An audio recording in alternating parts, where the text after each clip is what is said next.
Hello, everyone, and welcome to Wednesday night episode of Obscurum. It's been a bit. I hope everyone had a wonderful holiday and ate plenty of food and gave thanks when they could. We'd like to welcome back everyone, but first we'd like to give our own thanks to Die Hard Dice. If you want to roll with the best, roll with Die Hard Dice, one of our sponsors for this evening, along with World Anvil. Light up the forge with World Anvil. My name is Heath. I'm your MC for this evening, as I am with every Wednesday night at Obscurum. And I am found on the world in the Twitterverse as DireBearAC. You can find me on Monday nights right here on Twitch at DireBearGM as I run the escorts. I am joined tonight by the amazing Mr. Carl Jordan. We'll have you introduce yourself, sir, please. Hi, I'm Carl Jordan. You can find me on Twitter as RPGCarl. You can also find me for the next couple of weeks on Tuesday nights on the Onyx Path channel doing an Aberrant game. Excellent. I am also joined by the amazing Mr. Rev. Hey, everybody. I'm Rev. I'm the host and GM of The Crit Show, which is an actual play podcast that focuses on Powered by the Apocalypse games. You can find me on Twitter at RevDeshane. Excellent. Mr. Colton. Hello, I'm Colton, and I'm here on Wednesdays. That's about it. And you can find me on Twitter at ColtonZ9. Excellent. And our leading lady, Miss Nix. Hello, everyone. I am Nix. I am an actor, director, and a gamer and GM here in Chicago. And you can find me on the internet on Twitter at Nix Tesseract and on Instagram at Nix_Tesseract. Excellent. Thank you all so much, and welcome. Now, it's been a bit, so let's dive right in. Last time, Dr. White in his disguise went about the city, where he discovered a grisly turn of events. A boy in critical condition. After running through the city with investigations, all trying to figure out what was going on, more bodies turning up, they come to find a young man with powers much like their own. And questions unfolded, and he found out that he's channeling something much darker. They quickly handled the boy and took him to what they consider to be a safe space. 2 weeks and the city has been quiet. They've all been going on about their business.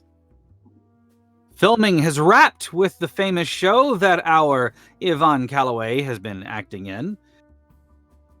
But in the meantime, 2 weeks. What have you all been doing? We'll start with Jack.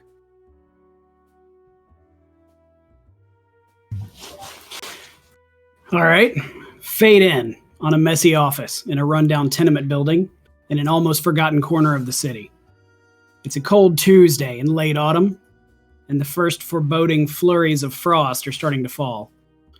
We see an office door being closed by a crying woman, another satisfied customer. Inside the office, we see our reluctant hero, Jack Cased PI, that's me, pick up the envelope from a battered desk, open it, and start taking attendance of the former presidents inside. She had stiffed me the cab costs, but that was fair. Get it? It had been a quiet few weeks for a change, besides one crazy night with that vampire kid who plugged his pop and his best bow. But even that had been a couple weeks ago now, almost enough time for life to get back to normal. But I have this funny feeling life is never going to be normal again. In the couple of quiet weeks, I've gotten back to the old routine, taking cases without any monsters or magic. Hell, I haven't even had to go heels or show my heater once, and any day without a gun coming out is a happier one. Excellent. What about our Dr. White? So, in a similar situation, we find ourselves in the elegant sitting room of Professor Owens. Yvonne and Robert are seated on the couch, Alexander sitting across from there in a high-back chair. Sorry to pull you all away. I promise this won't take but a moment. Dr. White sits back in the chair and then reaches into his medical bag and pulls out 2 empty syringes. I've discovered that I don't always express things clearly, so employing visual aids often does the trick. If you both wouldn't mind joining me on our feet for just a moment.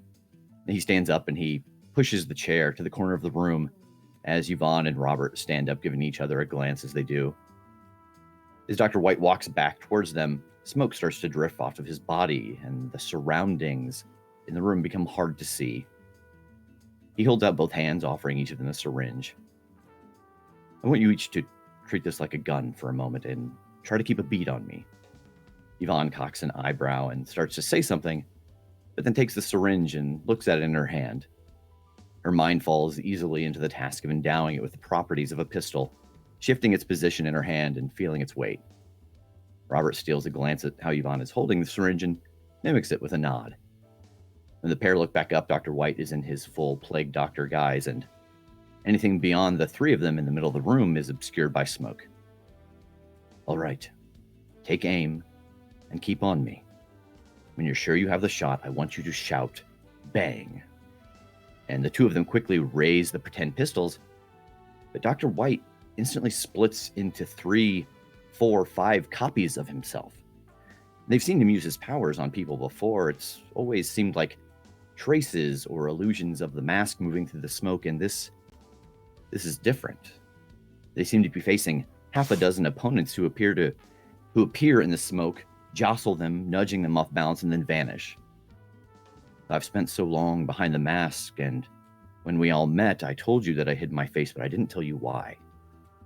And at this point, Yvonne and Roberts, they've been separated in the smoke, and they move their pretend guns trying to draw a bead on the elusive form.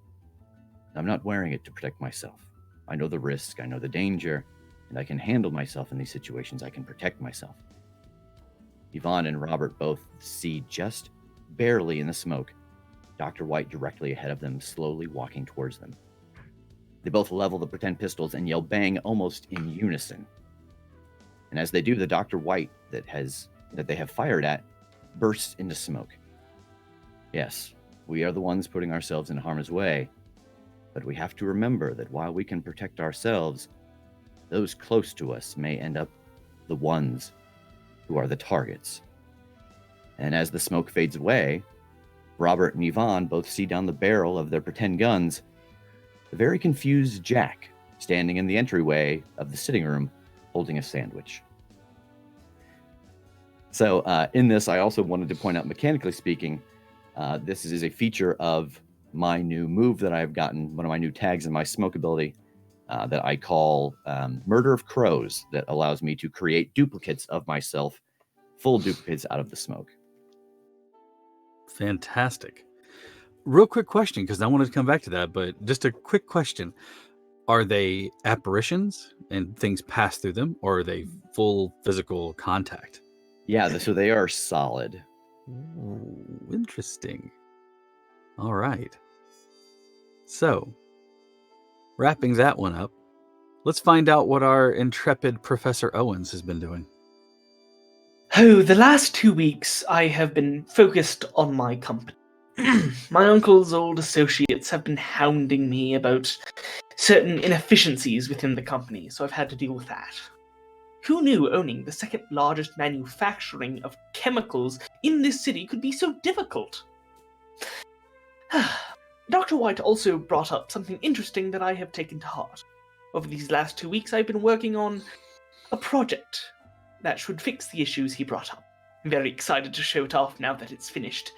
I believe that the team shall be very, very impressed. Excellent.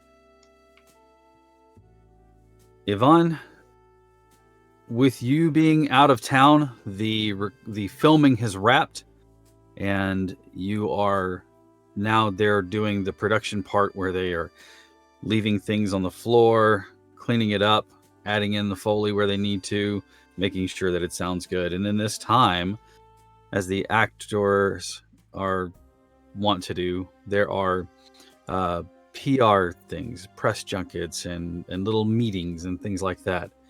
You've made your way around to a few of them, and as it is, you don't really do anything other than to sit there and wave and make an appearance. The producers behind it, the director, those are more where all the questions are directed at. They don't want you guys giving too much away. But here and there, you've had a few small interviews for the paper, a single column, mostly just talking about how, they're asking you a lot of questions about your co-star. What's it like to work with him? Is he a nice person? So forth and so on. You're pretty sure that they're asking the same questions of him about you. One of the questions that does come up, though, is the appearance of a doctor that seems to have made a way around here and there. You laugh and dodge the question as best you can, mentioning friends and acquaintances, and we bumped into one another, and you're using him for research into maybe a future project is one of the answers. Which always and I think as that question in particular comes up, in the split second before I answer, I am whisked away into my own thoughts for a moment, which we get a bit of insight into as you hear Yvonne's voice. I've loved working in film since the first time I set foot onto a stage at the age of 17. My current picture, The Sidewalk Gleams When It Rains, is quite possibly my favorite yet. The challenging Jack Somerset notwithstanding. Usually I love location shoots especially, but the location shoot that we had to go to for this film, usually it's disappearing into the world of the film, staying in a hotel, getting out of the day-to-day routine. But this time, all I could think of was Mr. Kasich, Professor Owens, and Dr. White. I spent every minute I wasn't shooting wondering what was happening with my new friends. Are these men my friends? My stylist, Helen, gave me quite a bit of grief about Dr. White. I guess even after I arrived on location, more photos circulated in the papers of us together, this time outside his office. I'm accustomed to this, of course, but Alexander isn't. I've been thinking a lot about this and thinking about my visibility in general and how it affects these men that I'm spending so much time with now, but also how it affects my search for the truth about what happened to my brother. My visibility has always been something I saw as a benefit, as a tool to be used, but in conjunction with these new powers, I just don't know anymore.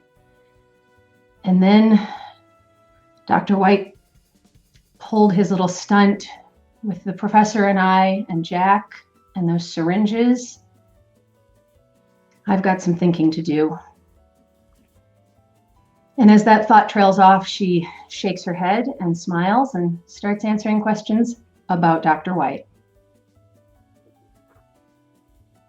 And of course, it's a flurry of questions, and you handle it as deftly as you do.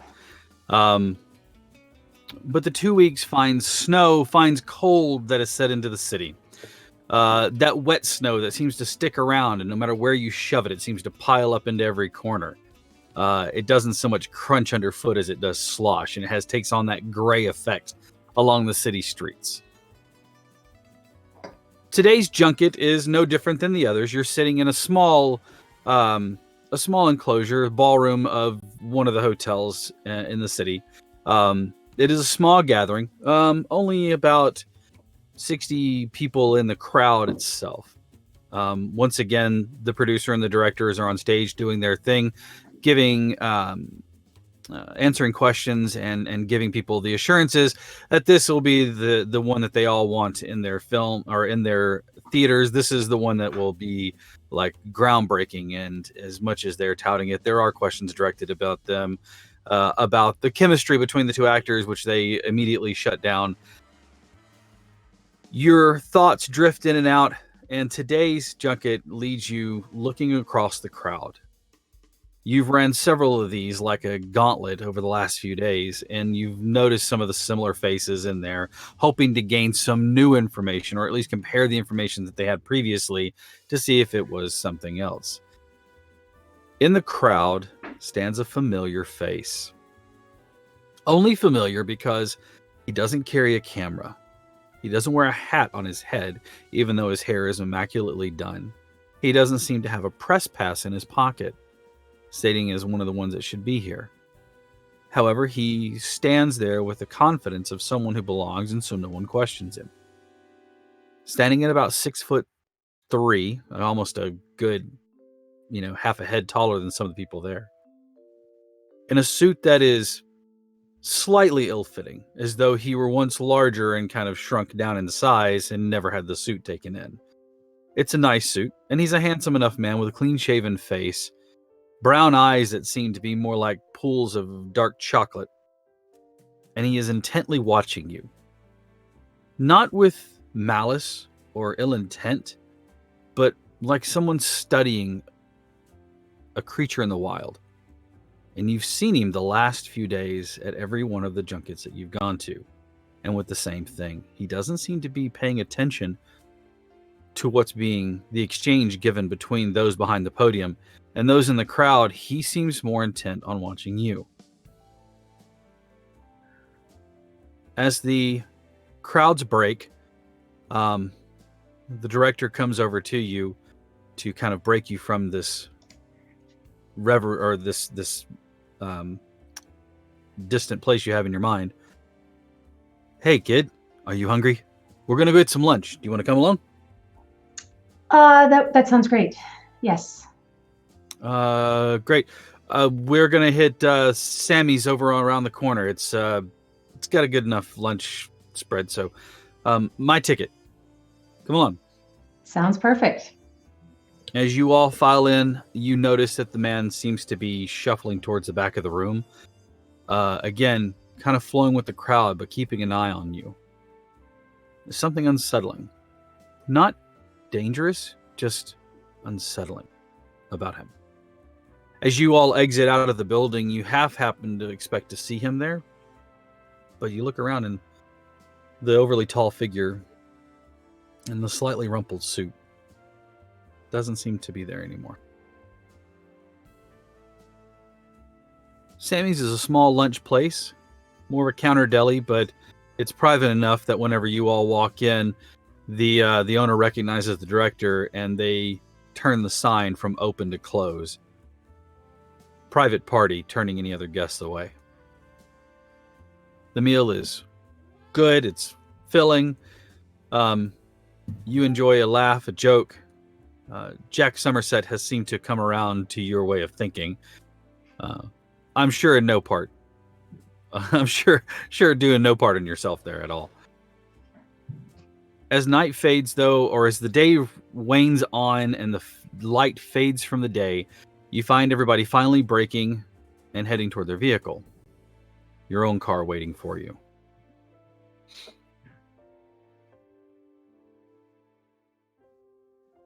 You guys, the three of you men, have been, as always, kind of keeping an eye on one another as you can. And of course, there's no easy way to ignore all of the small articles that have been coming out here and there about the new movie and the star, soon to be a household name, if not already, of Yvonne Calloway. There is a junket that is actually kind of close to all of you on this day. Do any of you want to try to make it to that? Yes. As soon as I finish my classes, I'll Okay. head over. It's late Yeah. enough in the afternoon. Yeah, I imagine that everybody, if we're free, I would go over with them as well. Sure. Jack, you as well? Why not? That'll be a new experience. Okay. Well, while not on the stage being able to see the entirety of the crowd, you do notice one man in a slightly rumpled suit, slightly too large for him, standing much taller than most people in the crowd, and his intent and gaze falls on Yvonne. While it is not an unblinking, locked-in, fanatical stare, it is a bit unsettling. As the questions break, you can see Yvonne and the crew, director, and everyone start to file out a side door, and you can see the the crowd dispersing out, and the tall man keeping an intent gaze on her until she's out of sight and he himself starts to leave. Gentlemen, the floor is yours.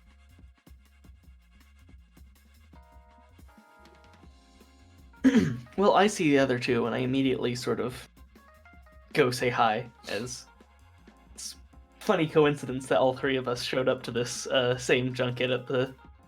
Is it?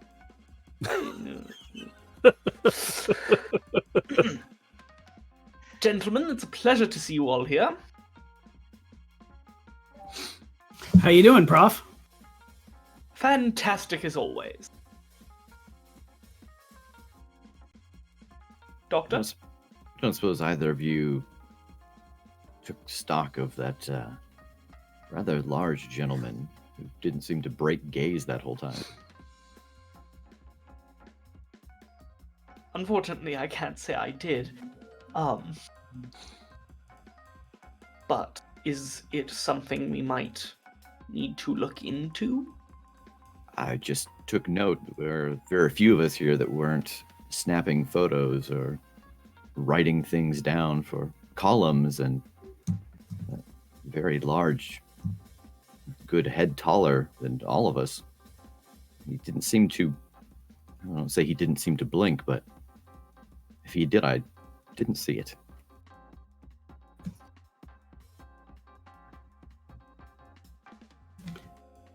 Sorry, I find it's polite not to stare. That's fair. Well, it may be nothing. I'm just... These last few weeks have got me a little paranoid. Ha! Fair On the enough. contrary, these last few weeks have gotten me relaxing. It's kind of nice to not have monsters to worry about for a few days. Yes. No I offense, suppose. Professor. Oh, none taken. They're not monsters. They're friends. We'll go with that. That sounds good. Yeah. Friends. Yeah. Let's start here. As the crowd thins out, Jack, you didn't really take notice of the man, or did you notice him? Oh, I'm sure I noticed him. I just wasn't staring. Dr. White, did you want to take any action? Yeah, I think that as he's leaving and the crowd starts to thin out, now that I have kind of gotten an idea of how to do it, I would try to take a glance at him and see if he's giving off any kind of an aura, like we've just seemed to have discovered comes from whatever happened to us with the storm. Go ahead and investigate for me, please. I absolutely will, as soon as I pull up the appropriate window. Always necessary. Yeah. So I think that I will use Tactical Mind. Okay. And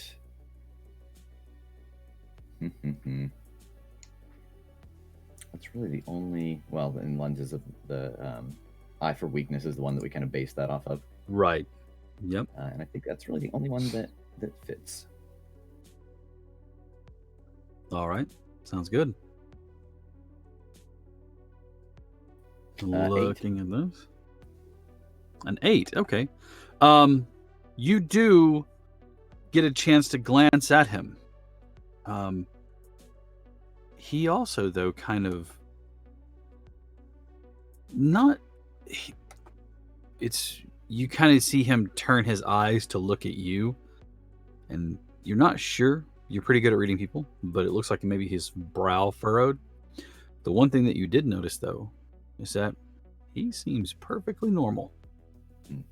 When I stared into the void, it stared back. Or nothing stared back. It's a void after all. How do you know? It's all inky black in here. Ooh, I got some void on me. Scrape it off of my shoe. So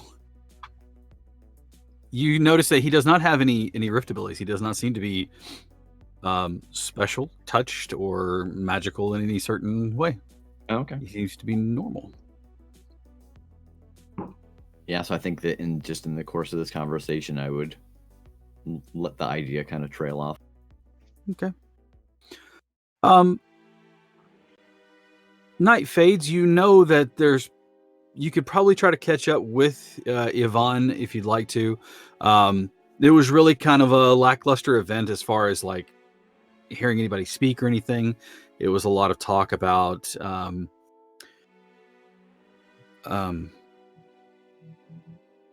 delivery and who would have, first viewing and special viewing and things like that.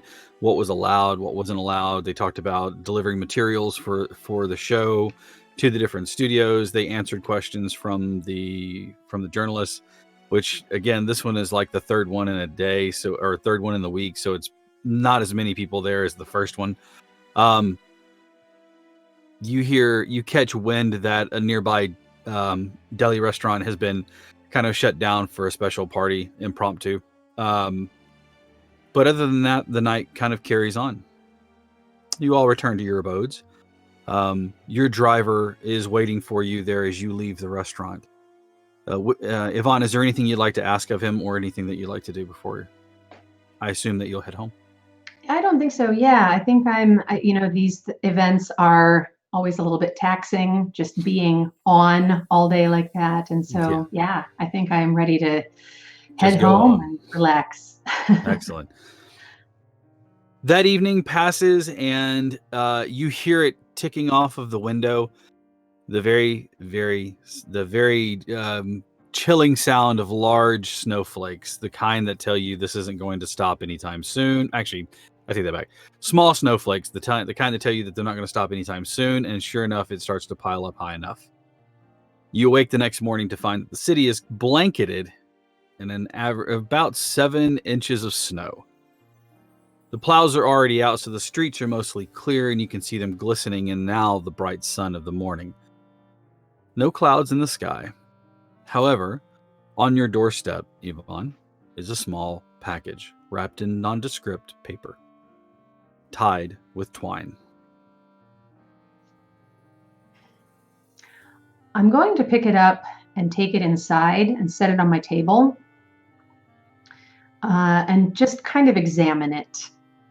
Okay. I will take it you are examining Sans opening. Correct. Perfect. You take and lay it down. On the underneath the twine, written in what is like a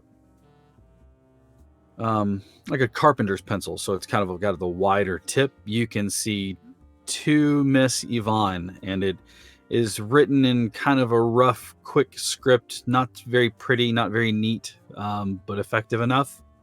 The whole thing is probably magazine thickness, but square instead of being like a rectangle magazine. But it's bound up, and it doesn't have any stiffness to it. It seems to yield like you would think a book or pages would be. And you set it down, and it's there sitting on the table.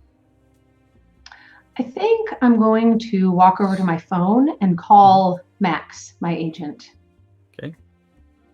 Quick trill on the line, and the phone is picked up. Max speaking. Max, it's Yvonne. How are you? I'm good, darling. How are you? I'm well. Hey, do you know anything about a package that was going to be sent over for me this morning? No, we don't have any more copies. Of course, we're all done with the filming, so not that I'm aware of. Did you talk to Darcy or anybody else? No, I figured you would know if anybody did.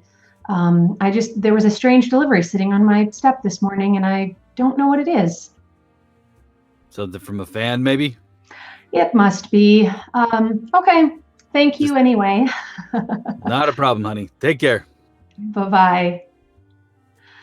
I think talking to Max and just hearing the lightness of his voice has kind of shaken me back into what I'll call my normal life, my pre-storm life. And I'm not so caught up in the events of the last few weeks anymore. And I sort of shake it off and realize that, of course, he's right. Of course, it's from a fan. And I'll sit down at the table and start to open it. All right. It's hastily tied, so untying it first just starts off on getting it into a knot, but you easily work that out. Opening it up, you can see inside are pages. They're not your standard 8.5 by 11. They're square and they're a little thicker. They're made on something that's paper-like, but you realize that it's a lot heavier than paper. And it has that same kind of rough script, as though, not to say that they're not well educated, but their handwriting is atrocious and has probably only gotten better over time to the level that it is right now. It's legible, but only just barely. Reading through it quickly is a plea made to you, and it starts off with the same honorific. Miss Yvonne, I'm writing to you because I am concerned. There are events and portents that I have seen that hearken to something happening, something in this city. I have yet to determine if you are a harbinger or savior. I would like for you to meet me. Please, I mean you no harm or ill will.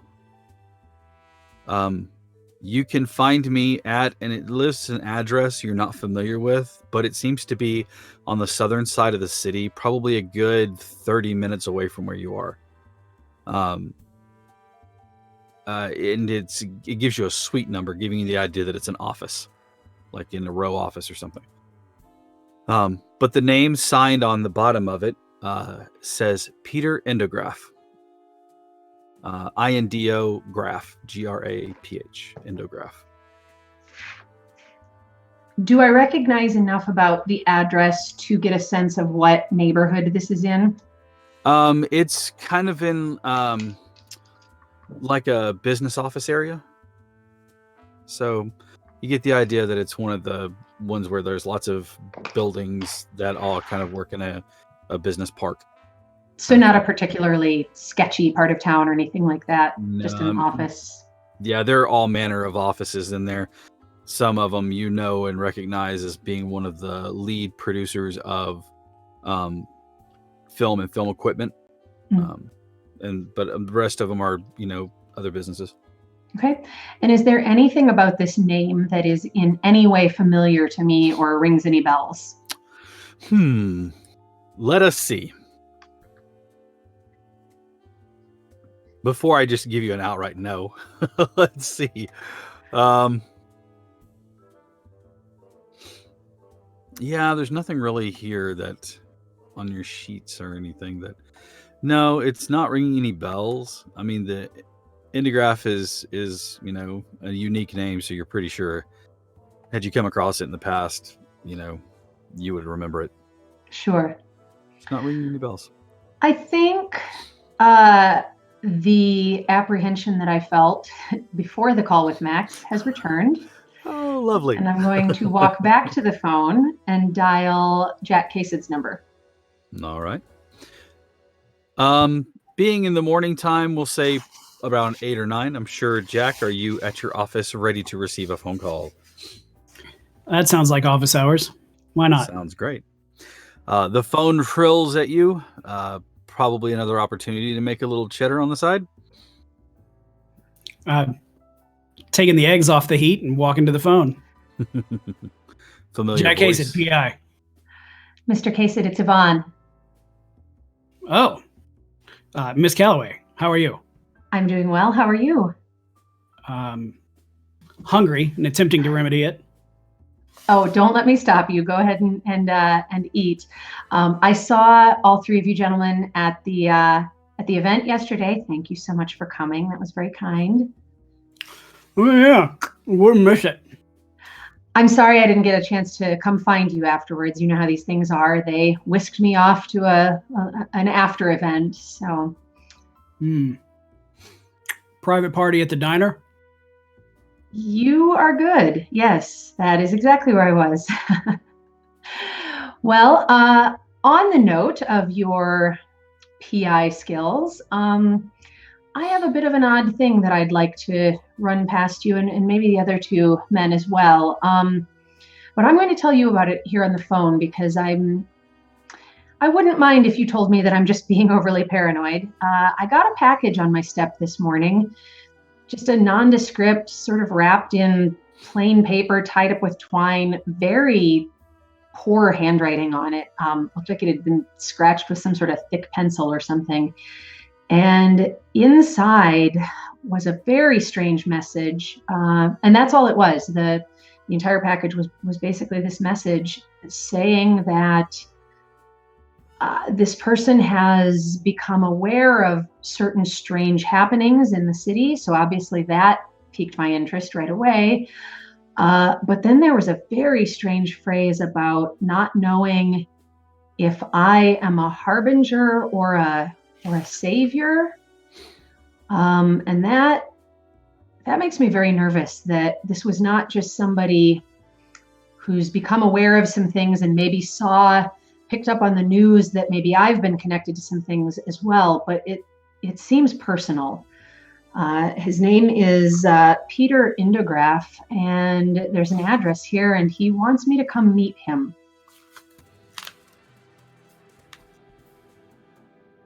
Can you spell that last name?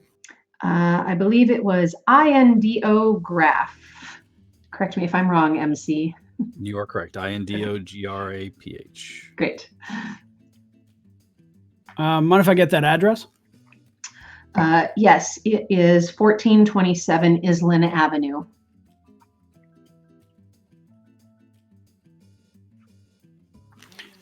All right. How about I come over? And how about I see what I can find out about Mr. Indograph on my way? That would be great. You want to get the band back together? That would also be wonderful. I have missed you three. I'll let you make the calls. All right, I'll see you shortly. Thank you again. All right. And I think I would call Dr. White next. Okay. We're ringing his office, knowing the hours that he is keeping. You are between patients when you see the young lady, Brenda, at the front desk, hold the phone up. Dr. White, you have a call. Oh, thank you. She hands it to you slowly. She sounds lovely. Hello. Dr. White, good morning. I'm sorry to bother you at work. It's Yvonne. Yes, that would explain it. How are you? I'm doing well. Have I caused more ruckus with your workplace? No, not any more than any other newspaper lately. I'm so sorry for all of this. Well, I have to say it's oddly seems to be giving the place a bit of sparkle. I don't know. I don't know how to explain it. We're getting some newer customers, and everyone here is they've got something to talk about now, which is always good. Well, you let me know if it bothers you at any point. I can have Max shut some of it down. We can't stop it all, of course, but yes. Listen, I would love to see the three of you. Jack is actually on his way. I've got a bit of a strange situation. Rather than telling the story three times, I've already filled Jack in, but I think if I can get a hold of Professor Owens as well, maybe I'll just fill the two of you in when you get here. Is it asking too much? Are you able to step away from your workday and come over? I turn and I kind of spin the chart and look down it. If you can give me about 45 minutes, there's nothing here I can't reshuffle to someone else. I'd be so grateful. Thank you so much. Yes, of course. I'll see you in a little bit. Sounds good. Your next call to the university spends a lot more time on hold, but eventually they come back to you advising you that he's currently in class. They would love to take a message. Yes, if you could have him call Yvonne when he gets a chance. Okay. She makes a quick note, gets your number, and then she says, "Have a great day. Thank you." Hangs up. Your class ends, and the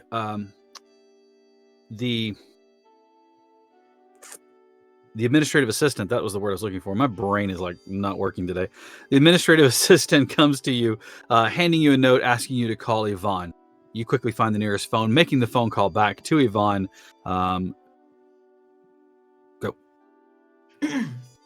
Yvonne, how are you doing today? Professor, I'm doing well. How are you? Fantastic. Oh, today was one of my favorite lectures in myrmecology. But I shouldn't bore you with the details. What is the matter? You wouldn't bore me. I'd love to hear about it, although I do need to keep this phone call brief because Mr. Kasich is actually going to be here momentarily, and that's a little bit of what I'm calling about. I'm wondering what your schedule looks like this morning and if you would be able to join he and the doctor and I at my manor. I have one more class, but I think I may be able to pawn it off to one of my colleagues. Well, I certainly don't want to get you in trouble, but even if you could join us afterward, or we could touch base with you after to see where we're at. No, it shouldn't be too difficult. They owe me a few favors. All right. Well, we're going to be gathering at my house shortly. Everyone will be trickling in, and if we leave before I see you here, we'll call your office and let you know where we're going. Perfect. Thank you so much. I really appreciate it. Not a problem. And as on cue, everybody arrives in their descending order, or in their timely order. With, of course, Jack along the way looking up for information. How are you going to go about finding out information about Peter Indigraph? I would like to make an investigate. I would love for you to make an investigate. What tags are you going to be using for this? I thought you'd never ask. I would like to use from hard-nosed detective work, Private Dick, knows every street, asking questions. Sure.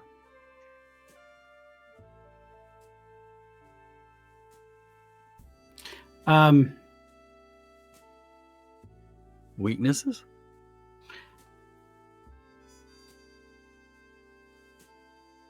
I think the weakness sleepless nights might apply here. You have been working quite a bit lately. Getting such an early start. You haven't gotten your mandatory 4 hours of sleep in. All right. How are we looking? Oh. That is a 7. That's That is a mild success. yes, you no one knows of the Indigraph. That name doesn't ring a bell with anybody that you confront and speak with. The place itself, however, they do tell you that is an old office building for a paper company. It's no longer in business. They weren't a manufacturer so much as they were a distribution sales. So Interesting. yeah, but it has not been in use in some time.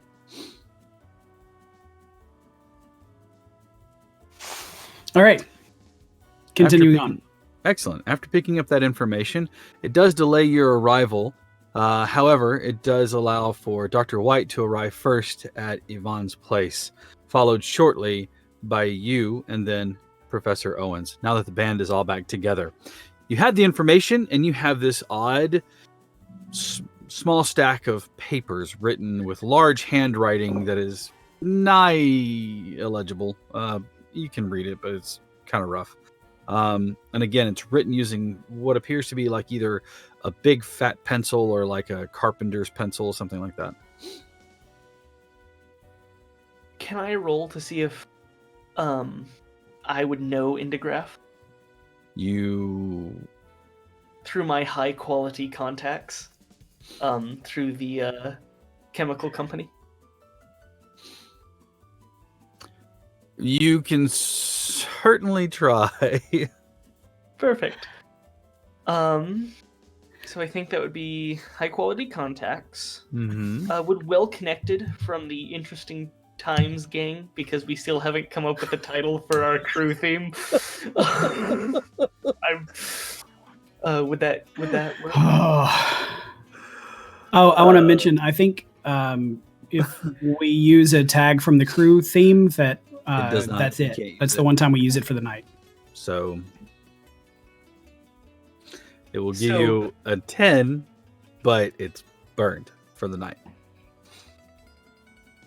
Oh, I thought it just used it. I didn't realize it actually was an automatic success. If I'm not mistaken, when you use a tag, doesn't it? When you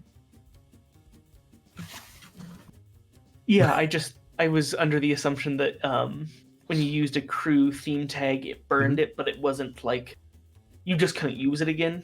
Not it made Yeah, I don't think success. I it's agree. not like the rest of them. It doesn't give you the automatic success. Yeah. It just allows you to add that to your roll. Perfectly understandable. If the rest of the crew is okay with that, then I will allow you to use it. All right, perfect. And then, would the weakness tag mismanaged for years come into effect? I think so. Okay. Then I would probably say yes. All yes, right. that is the case. So, high quality contacts, well connected, and then mismanaged for years. Investigate gives me a 7. The name Endograph is not familiar to anyone. However, they do tell you, again, kind of what you learned, that the distribution place for that paper has not been used anytime. The last associate for it was a Williamson, was the last known big person that would be tied to that. So before it was closed down. You do learn, though, part of that is that it has been out of use for 15 years. Yes, 15 years. Okay. Dr. White, is there anything you'd like to add to this or do this time? Yeah, I was just thinking,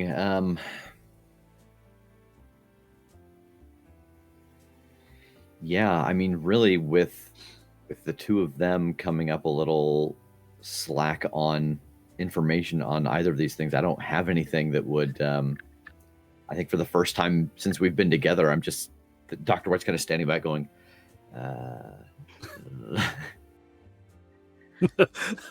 kind of one of these. He turns into smoke for a second, and it's like it's not helpful. It turns I into got smoke this. and flows around it. There's nothing hidden inside of it. Is that like when a squid inks? What does That's this just do? his defense mechanism. Things get awkward. He just goes all smoky.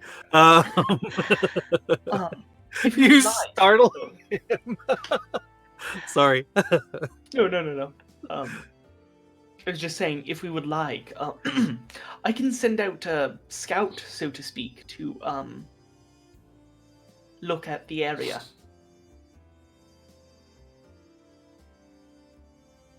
That sounds like an appropriate course of action. You guys It might agree? not be a bad idea. Okay, then I am going to send out a dragonfly. What's the range on that From from the hive? Hive, it's 50 miles. Okay. So is that I- within... I'm going to look away. You recognizing the address from where the hive is located, and that will be outside of your range. Oh, is it? Okay. Oh no. Okay. It's on the far side of town, Okay. on the southern edge. Okay, that's gonna be an issue soon, but let's roll with it. Maybe, maybe not. So my my myrmidons, I don't think can reach that. Oh yeah, what's the range? About 50 miles From what? From you? from my house. Yeah, I don't think it's gonna reach that. Oh, Unfortunately. Is it a part of town that through doing patrols I'm familiar with? No, honestly, it's office buildings. It's like an office park area, so it's mostly known for not industry, but from where the base of operations for a lot of sales and distribution and things like that. Smaller warehouses, more buildings that you have clients come in and sit down and you pitch sales to them and things like that. Okay. So there's not really a whole lot of activity that would warrant your attention. It's one of the things I will tell you, just because of your patrol and what you guys have as part of your operation in the last few weeks that you've been working together, that there's not a family control over that area. It is a free zone, so to speak. Well, at least then in this instance, I could take a look around very quickly, hopefully unseen, and see if there's anything. Are you thinking to go and meet him or them? And I could take a look around beforehand to make sure that it seems relatively safe for someone who uses the term savior or destructor. What was that again? The savior or Harbinger. Harbinger. I think I'm going to flip through the text again. And does it say anything about coming alone, or are there any parameters on this meeting, or is it just kind of a generic come meet me? No, it doesn't seem to indicate anything about coming alone. Don't bring any weapons, don't tell the cops, nothing like that. It's just more of an urgency. And given that it's the way it's written, you're not sure that he would necessarily, or whoever, Peter wrote it, so you're not sure that he would necessarily maybe make that connection, like you have like 7 of these and they're all written differently, scratched out, and he writes another one. Again, it's the paper itself is odd, and Professor Owens handling as many books as you have, this doesn't feel like standard printing paper. Is it vellum? Would I know what vellum heavier. feels like? Yes, but you, as the player Colton, may know vellum is generally a lighter weight because it has more of a... For some reason I said vellum, heavier. but like I had the idea of sheepskin, like sheepskin leather. Not leather, just a thicker, heavier paper. I'm picturing that like faux papyrus that we all made in like 6th grade out of dryer lint. Right. Wait, actually, no, I don't think I ever did that one. I'll have to look at that one, though. Maybe it was an Iowa thing. New home project. Okay. Hey, kids, I know what we're doing over the Christmas vacation. We're making faux papyrus. However, I will tell you, Nix, that the weight of it, probably not far off. Dr. White, can you determine anything unusual about this paper? Well, I could certainly try. And I'll take a look at it and put the glasses down and see if it's giving off any kind of strange energy or anything. Yeah. Go ahead and give me an investigate using your eyes, and I know you're. And then, what else do you think would be appropriate on here? I don't think the tactical mind may come into play here. If you can try to pitch me on that one. Yeah. The only thing that I could think about tactical mind is having now looked at people, whether it's their aura for healing them, or if it is their aura for having some kind of special like energy inside of them, trying to kind of dial between that.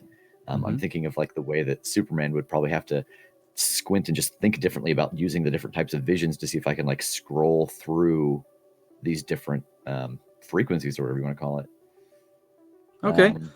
Sure. Yeah. That's a good sales pitch. I like it. And then we'll take 5 cases. And then and some Samoas. Sorry.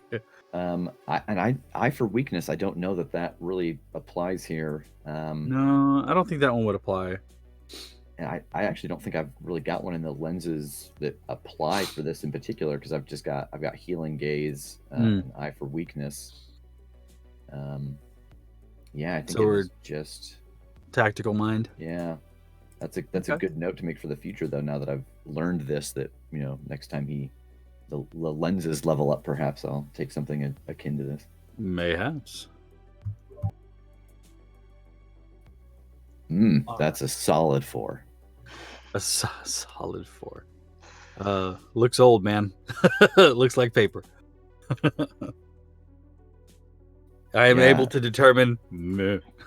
Yes, I hold it up and I look at it and I turn into smoke and float. I was waiting for that. I was waiting for that. No. No, the smoke appears and there's just 2 copies. Both of them are looking at it. They just look at each other, scratch each other's head, and shrug. Let me examine this with my panel of experts, and I just make more of myself up here, and we pass it around. Like 5 of them standing there going, doctor, doctor, doctor, doctor, doctor, doctor.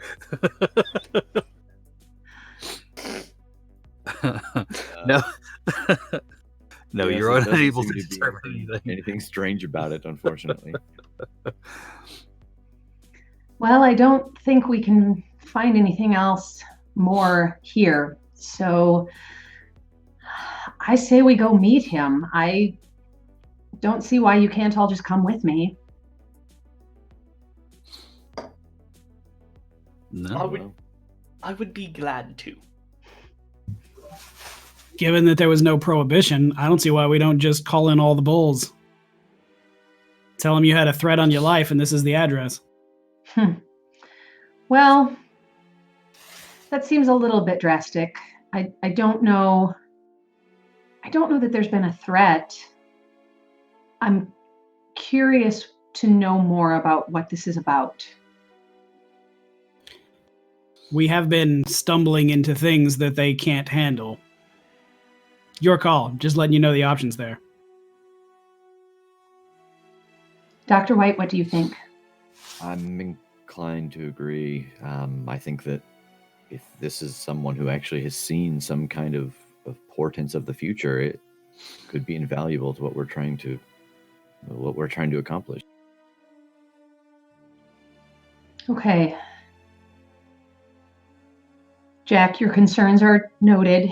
I think we should go meet him, but do you have any tactical advice for how we do this? Should we all 4 go? Should someone not go in and stay out and monitor things? What are your thoughts? Is the meeting place the address you gave me? It is. So that's basically abandoned old factory building. It's a warehouse, a large facility. Given that you got a suite number, he must be in some sort of an office inside. It's going to make it tough to get a track on the whole place.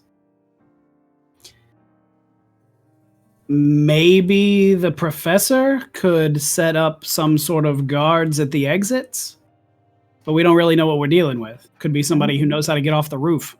Well, if he can't send a scout, it doesn't sound like he could set up guards either, right? I mean, once we get there. But that won't change how far the location is from his home base. Am I understanding correct how that works, Professor?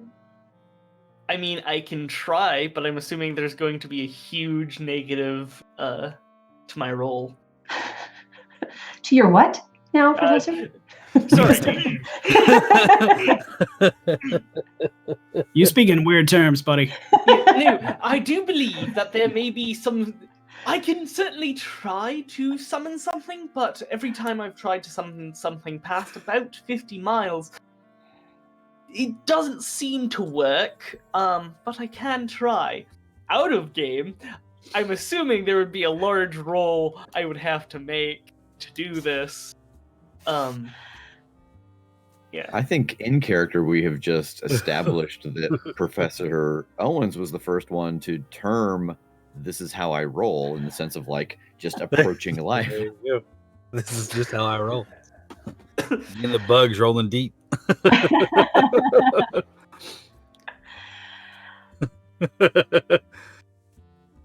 Well, I still feel like we should go check it out, even if it's not an ideal circumstance. I'm glad you gave me the heads up about that being abandoned, though, Jack. I know the area not well, but I just assumed that this was an active office with the suite number and everything. I didn't realize there were abandoned buildings in that area. So I'm definitely glad to have the three of you with me if we go.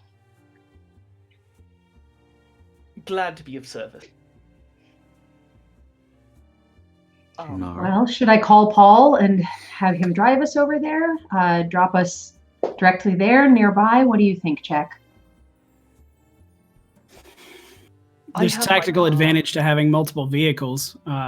If we need to chase him afterwards or get away in different directions, I don't know that any of that's really necessary. I'm riding with one of you, otherwise I'm getting there half hour later on the bus. Well, I wasn't suggesting that. I do have my car. Just one of us will have to drive us there because, again, the 50-mile boundary. Or at least to a my- point, and then somebody would have to pick it up. I just imagined all of you in costume, like on the bus, just going. It's like for a moment, it was just all of you. Like a scene from Mystery Men. Yes, exactly. Jack's there though, just in plain clothes. All right. If you think this letter doesn't sound threatening, then I see nothing wrong with us all riding together. Either way, let's get down there. Sounds good. I'll ring Paul and have him take us. All right. Calling Paul to drive you guys down, so you're taking just the one. The ride down there is average. The streets, like I said, are cleared out, and it's still kind of early in the day. I mean, it's probably right after lunch or right before lunch, actually. You can see the vehicles are up and running. Everything is going the way it should be. You arrive at the office park and find the street where the building is. The sign has been taken down, but you can still see where the letters left their imprint on the stonework in the front of it. The doors are currently closed, but upon trial, they push open. They have a swing bar and they push up open. And the building seems to be unhindered as far as your access to it. So before we enter, I would just like to say something. So I brought a sort of like gym bag essentially with us when we headed it. As soon as like it's sort of clear, I pull out a few things from it and unzip it, and it turns into like a cloak, like a really long cloak that goes down to my feet. I put it on, and then I put on a mask that has two giant insectoid eyes. Of course it does. And like some mandibles, and behold, the bagworm. Because, Oh my. you know, they make cloaks from silk. Topical. And I also have like some like gloves on me as well. I've had my team work on this for the last 2 weeks after Dr. White gave us that wonderful idea. Professor, I would Leaning like over to towards say that Alexander. What did you do? I suggested that we find ways to hide our identities, those of us who don't normally poke around in this darker part of the city. I have to say, Professor, I'm very impressed. You've got all the main elements covered. I can't see your face, I can't see your fingerprints, and it makes it so I can't exactly define your height or how you're built. So very well done. Thank you. And I think while all this is happening, where is this happening? Does this happen before we've gotten into the car and left, or where are we right now? No, Like- after we've like gotten out of the car and. Okay, so have you just sort of tossed this on over what you're wearing, like we're in the middle Yeah. of the street or whatever? Okay, So he's great. wearing a suit, a cloak, and this mask and gloves. Fantastic. So I think I am kind of shrinking back more and more sheepishly as I'm watching this happen. And I say, Dr. White, I don't want you to think that I didn't listen to you. I did. And I do actually have something as well, although it's not, I may have gone in the wrong direction, I'm realizing. But I didn't even think about it on the way over here, just because this this gentleman wants to see me. So I do have it sort of stashed in my carry-all if you think I should put it on.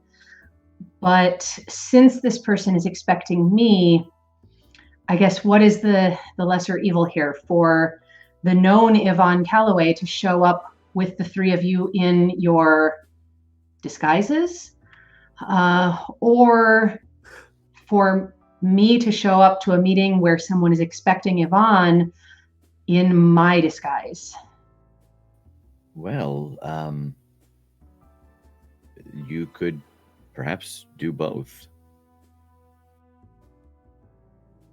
What do you mean?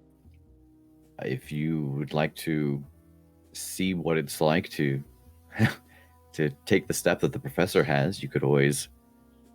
I mean, I don't know exactly how everything for you works, but conjure the workaday Yvonne to walk in front of you. Oh. The nice thing is that you have total deniability in the situation because you can be both places at the same time. Yes, although I don't know that I can control two of me at the same time. I have projected another image and controlled that.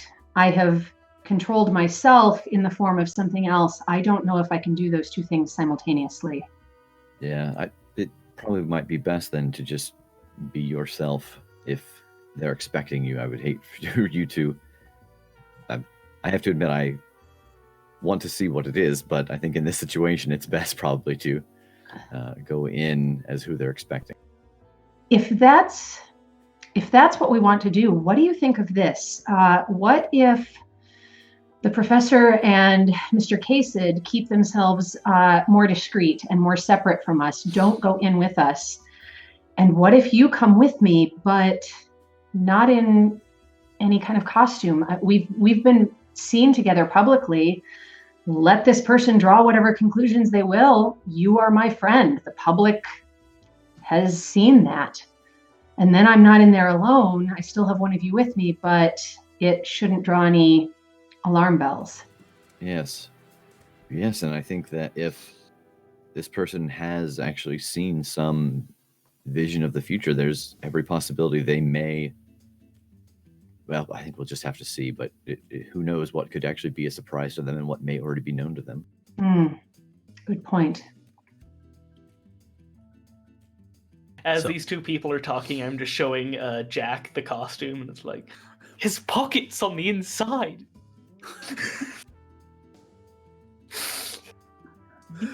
I was originally planning on having my costume as Ant-Man, but then I realized that would be stupid. Silly.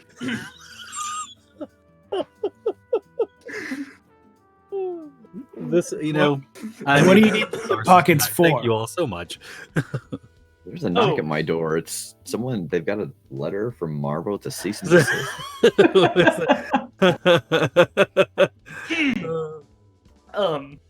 But like all the pockets are just filled with different things. There's like a length of rope in the cloak, so it's just like a utility belt, but a cloak. I'm Batman, but with actual powers and no physical abilities. I hope that he has matching outfits for the bugs that get bigger. I mean, pretty much. They don't even need an outfit is the thing. I mean, I just assumed he's wearing a suit and tie, like what he has on, but just this cloak and this strange hat and these gloves. So he's like the most dapper looking hero ever. Well, the cloak pretty much it's more like a cylinder of cloth. So like it covers. So you're wearing a sleeping bag. Well, no, it does have like a break in the middle, like in the front. It just drapes around you. It just drapes fully around me. Yeah. That's even better. This is the best thing I've needed all day today. Thank you so much for this. My spirits are lifted at the image of Professor Owens, who, in my canon, looks just like you, wearing this like New York fashion runway. Like, I just wait for you to drop it off and go, it's me, Anastasia. Anyways. I'm gonna So cosplay as this now. I need this on my life. So we have come to a decision then. The two of you are going to go in and the other two are going to kind of stay within earshot or within striking distance, so to speak. Okay, perfect. All right, you make your way into the building. And it has that wonderful smell of any abandoned building. It has that wonderful box, musty kind of smell that comes along with being emptied out. At one time, it may have been a pretty grand entrance to this place. The front desk sits there as a long piece of blonde ash wood on top of a marble desk area. You can see that there are no phones. There's nothing there anymore. It's all been taken out. There is an old chair sitting there that's on a swivel and has coasters on it, so you can actually like sit down if you'd like to.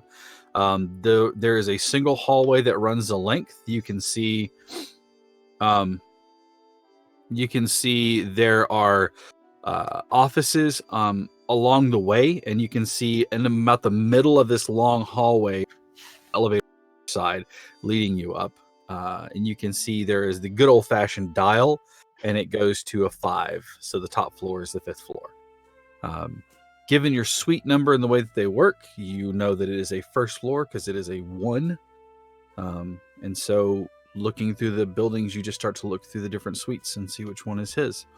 It is not hard to find. The hallway goes to the end and then branches off, and you can see more offices down the side. Given the numbering, you take a right, and you eventually come to what appears to be a kind of a...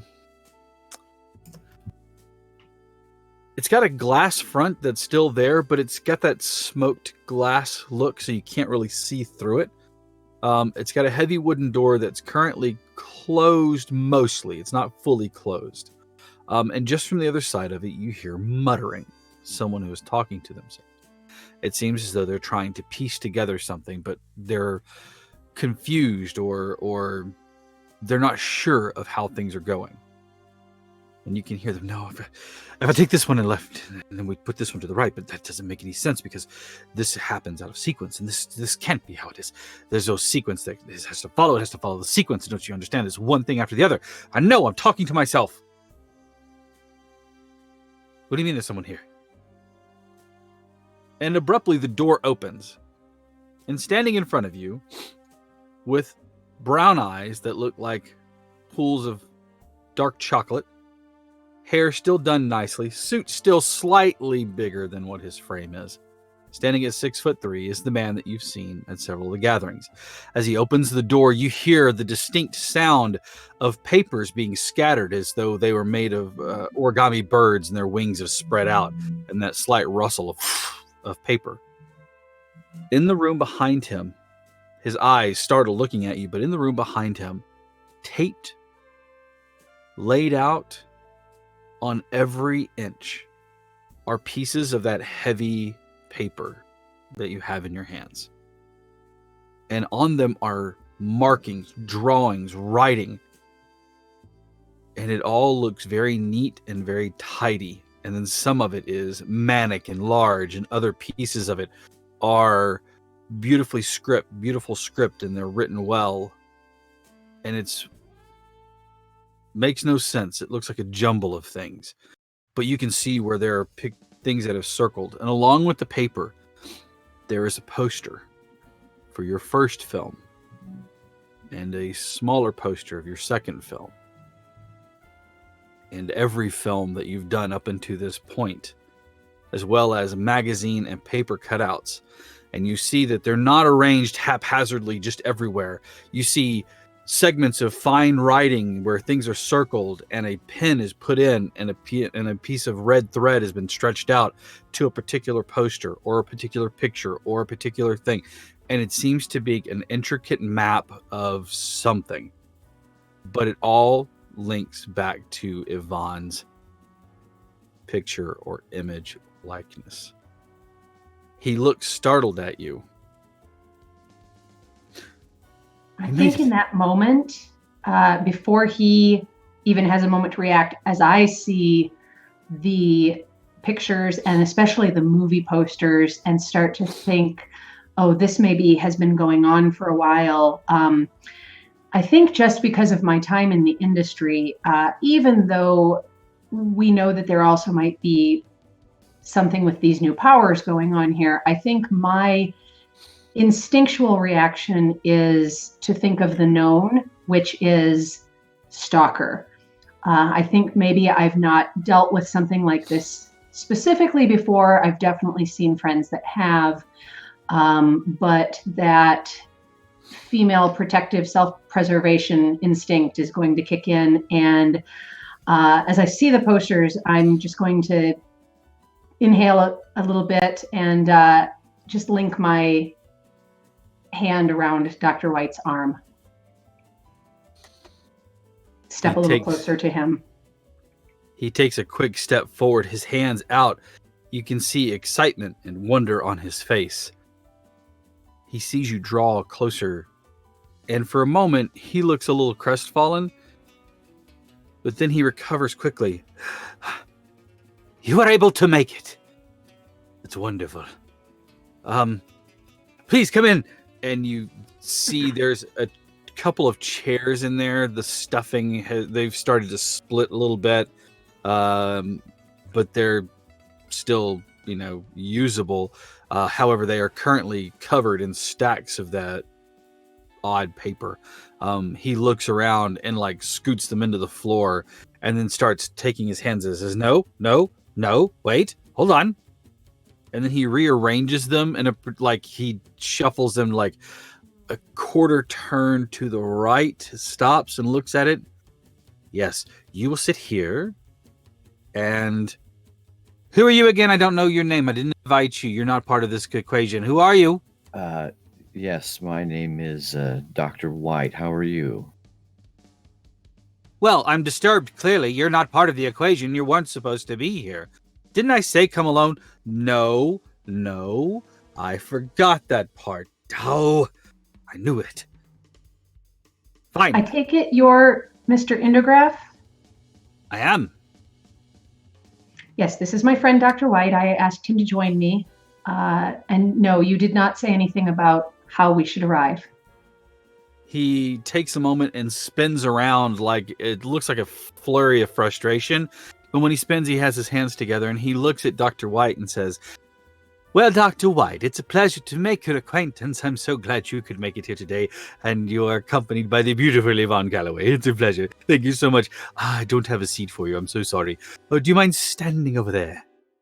No, that's completely fine. Thank you for making an adjustment to facilitate me joining you in here. Would you mind, before actually we sit down, could you walk us through what we see here? This is fascinating, and it seems you think this is very important.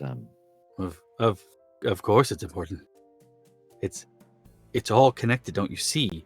And it all has to deal with the beautiful Yvonne Calloway. Not that the beauty has anything to do with it, it's more just the person itself. But listen, and he kind of stops and turns with his back to you, and you watch him kind of shrug, and he turns his head and he says, I'll give the calculations. And he turns back and says, fine, you've been invited, I'll show you how it works. Every one of these is a moment, something that has happened here around the city for the last 45, 50 years. This one here, and he points to one of the top corners of the room, and he says, this one was portents of a coming day, an age when things would not be quite what they seem, but yet at the same time be perfectly normal on the surface. Just benign. Small changes as they come, and he moves his hand forward in a timeline in this weird jagged pattern. This one marks the birth of Yvonne Calloway. Here, this is and you don't really see any date or time on it. It's filled with weird squiggles and things. And he kind of turns and looks at you and goes, of course, you can't read any of this, can you? No, I encoded it on purpose. But trust me, this is where you joined the world. Don't you understand? And he says, and this one leads us down this path. And he starts tracing this crazy story about your birth. And he starts providing information about where you grew up and the house that you grew up in. Not necessarily like details, but like you grew up on this street. Your house was this one. This is, your mother and father. And this is, your brother. This is what happened. And as a matter of fact, he comes to a point in time and he puts his hand and like slaps the wall. This is a hurtful date for you. And I'm sorry. This is the day you lost your brother. And he has a pin in there, and it's led up to one of your first films. And he says, I think that this right here, this is the moment. This is the fracture. It's not when you first set on the stage, but I believe this is the moment. Everything started to edificate. You started becoming who you are today. And that leads us to, and he starts moving away. And it's an old pamphlet or flyer, or like a program for one of your high school performances.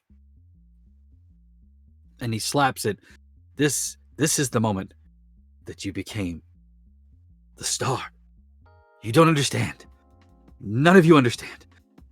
And he does that frustrated spin again, and he comes back and he says, I'm so sorry. He gets a little excitable. I'm sorry, I don't have anything to drink. But can't get you anything. I'm so sorry. I'm such a horrible host. I'm so sorry. And I should have said something out. I invited you here anyways. Shut up. I know you invited her, but we invited her. Mr. Indergruff, who are you speaking with?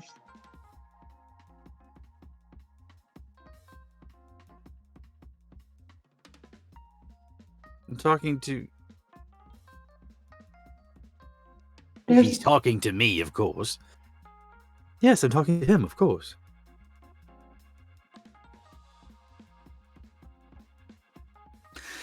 Anyways, there are certain things that are on this wall and these papers that link the return of a great worm that will devour the city and end the world. The problem is, and he points to like the only blank spot on the wall. Problem is, here. This is incomplete. The timeline flows that way and it flows that way. This is the now. And don't you see? It's empty. I don't know. And I thought that if I could have you come here, I could talk to you in person, but I only have more questions. Well, I have a few of my own. Some of the information that you've shared, I mean, I have obviously always lived a very public life between my career on the screen, but also with my father and my grandfather and Callaway Publishing and the death of my brother. And Callaway Publishing. There's a lot of information that's publicly available about me, but a lot of what you've got here is not public. Where did you get all of this information? Yes, Callaway Publishing. He turns for the moment, and you watch as he kind of stands upright, and he crosses his arms. And he doesn't actually physically change, but the action of doing so makes him seem to, like, fill his suit better. And he turns and he looks at you. Your father turned down our business, and if it weren't for that, we would still be in business here. I did all I could to save everything here, but as you can see, it went by the wayside. I'm not angry anymore. It's been 15 years since I last stepped foot in this place. Looks like it hasn't improved. If you have some sort of beef against my father, you've done enough research to know that I'm not close with him anymore. Whatever you're trying to get, you won't get it from him by using me. It's too late for this place, and it's too late for me. This crazy man has control anyway. I told you, I'm not crazy. I'm perfectly sane. This all makes sense. Seriously, who are you talking to? You can see that he is literally shifting. And he's like, I'm talking to the idiot in control at the moment. I'm not an idiot. That's debatable. Shut up. Dr. White, what can you see? Yeah, I want to take a look at him as he shifts, and I'm going to intentionally ask questions that cause him to talk to himself. You say that you are Mr. Endogram. Who is the other person you're talking to? And questions that make them acknowledge one another, and see if I can see any shift in him, just even his health-wise as he goes back and forth, or any kind of strange energy. All right. Give me that roll, sir. Investigate. And this time the glasses will come into play. That's not a surprising look on anybody's face. Then there's just me and Jack outside, just,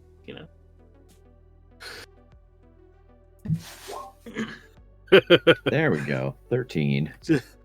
You and Jack hear there's 3 people in that room. Wow, well done. You carefully look at him. What is the first question you would like to ask him? I think the first question I want to ask is, you say that you are Mr. Endogram? Endograph. Endograph, sorry, that's not my question. Mr. Endograph. What is the name of the person that we're conversing with, the 3 of us, and what is the name of the man who used to work here for the last 15 years? I'm Endograph.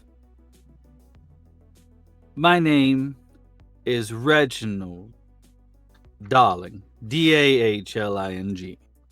Darling.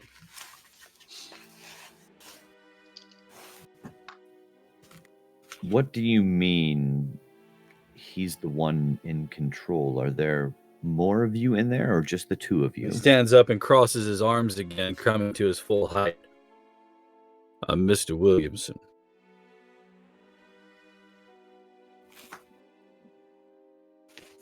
There are a cacophony of voices sometimes that I can hear them all and talk to me, but I'm the only one that understands the message that we're seeing all around us that everybody else is asleep to and can't see. I'm the only one that understands how it all works. These other 2 idiots, they're just baggage. Mr. Endograph, you have to understand that we came here on good faith off of a message that you sent, a request, because you wanted to get information. And as Yvonne has pointed out, there are things that you have that you've collected that are not public. They are private things. But you haven't said anything to us that any good PI couldn't find. If you want us to stand here much longer and entertain the idea that you see a bigger picture, you need to tell us something that someone couldn't just dig up. Tell us about something that you have seen, that you have predicted that we wouldn't know about, or something about myself, or something about Yvonne that people couldn't just go through some papers to find out. Why do I care about you? You're not in any of this. I can show you something. And he moves over and start shifting through the desk, and like you see him take a piece of paper and lay it down carefully, but then take another one, right, like the next one, and just kind of throw it casually over his shoulder where it like flutters down like some kind of square bird. Just, and then he stops and he picks one up, and he turns around and he hands it to you. He offers it to you, Yvonne, and as you take it, you can see that it is a page out of a storybook.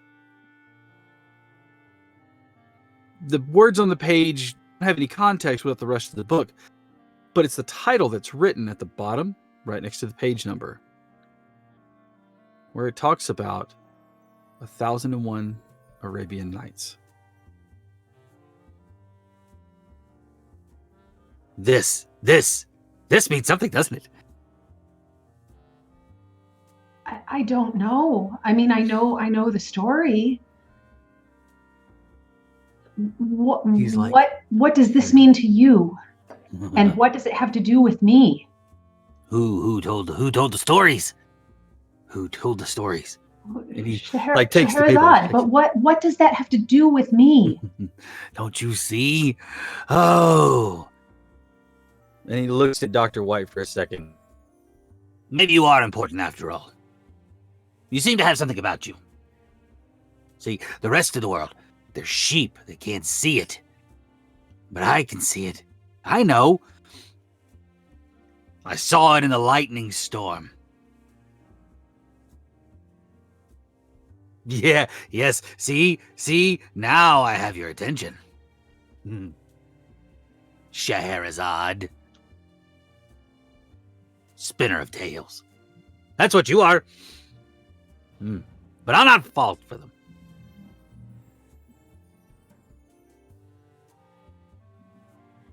And he turns and he goes back to the desk and he starts shuffling through things. And as he does, he turns around and his face goes like slack. And since you did roll a 13, the whole time when you were talking to him, you're used to seeing illness. This illness seems to, whenever he would shift, there's like a blur or like a movement in his mind, only in his mind, but there's a movement there. And it's weird because you're used to seeing things in this like heat signature way. But every time it moves, it is clearly the face of another person each time. He is not touched by anything. It's not a magical effect. He doesn't have that aura that you all have. This seems to be something completely unlike any of that. And as we contemplate that, we're going to take a quick break, guys, so we can get out refreshing our drinks, stretch our legs, take a few moments here. We'll be right back with this crazy man, who it's really kind of disturbing that I can play crazy so well. Thank you all for watching and tuning in, and stick with us. We'll be back in about, let's say, at the top of the hour. So we will see you all soon. Thank you all so much. Be right back.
Welcome back, everyone. Thank you all so much for bearing with us. When we left off, craziness was happening. He turns to you once more. His face is slack, and he says, "You don't understand what I'm talking about. You, this world, and everything in this city, you're not what you seem. You aren't what you seem. You're more. Me, I'm fine. I mean, sure, the weight of it all and understanding that the realization that your world is just a sham and it's a mirror copied over things and it's just a thin layer and a veil that constantly keeps you guessing kind of split things in my head, but I'm fine. I can see perfectly fine everything that's happened. For instance, you want to know what happened to your brother, don't you? Yes. Do you know something? Unfortunately, I don't. However, I feel it's the rest of this is all scientifically proven. I can show you how it all links together, but this right here, this square, and it keeps tapping that empty spot. There's something that happened in this moment that makes all the rest of this crazy. I know how that sounds.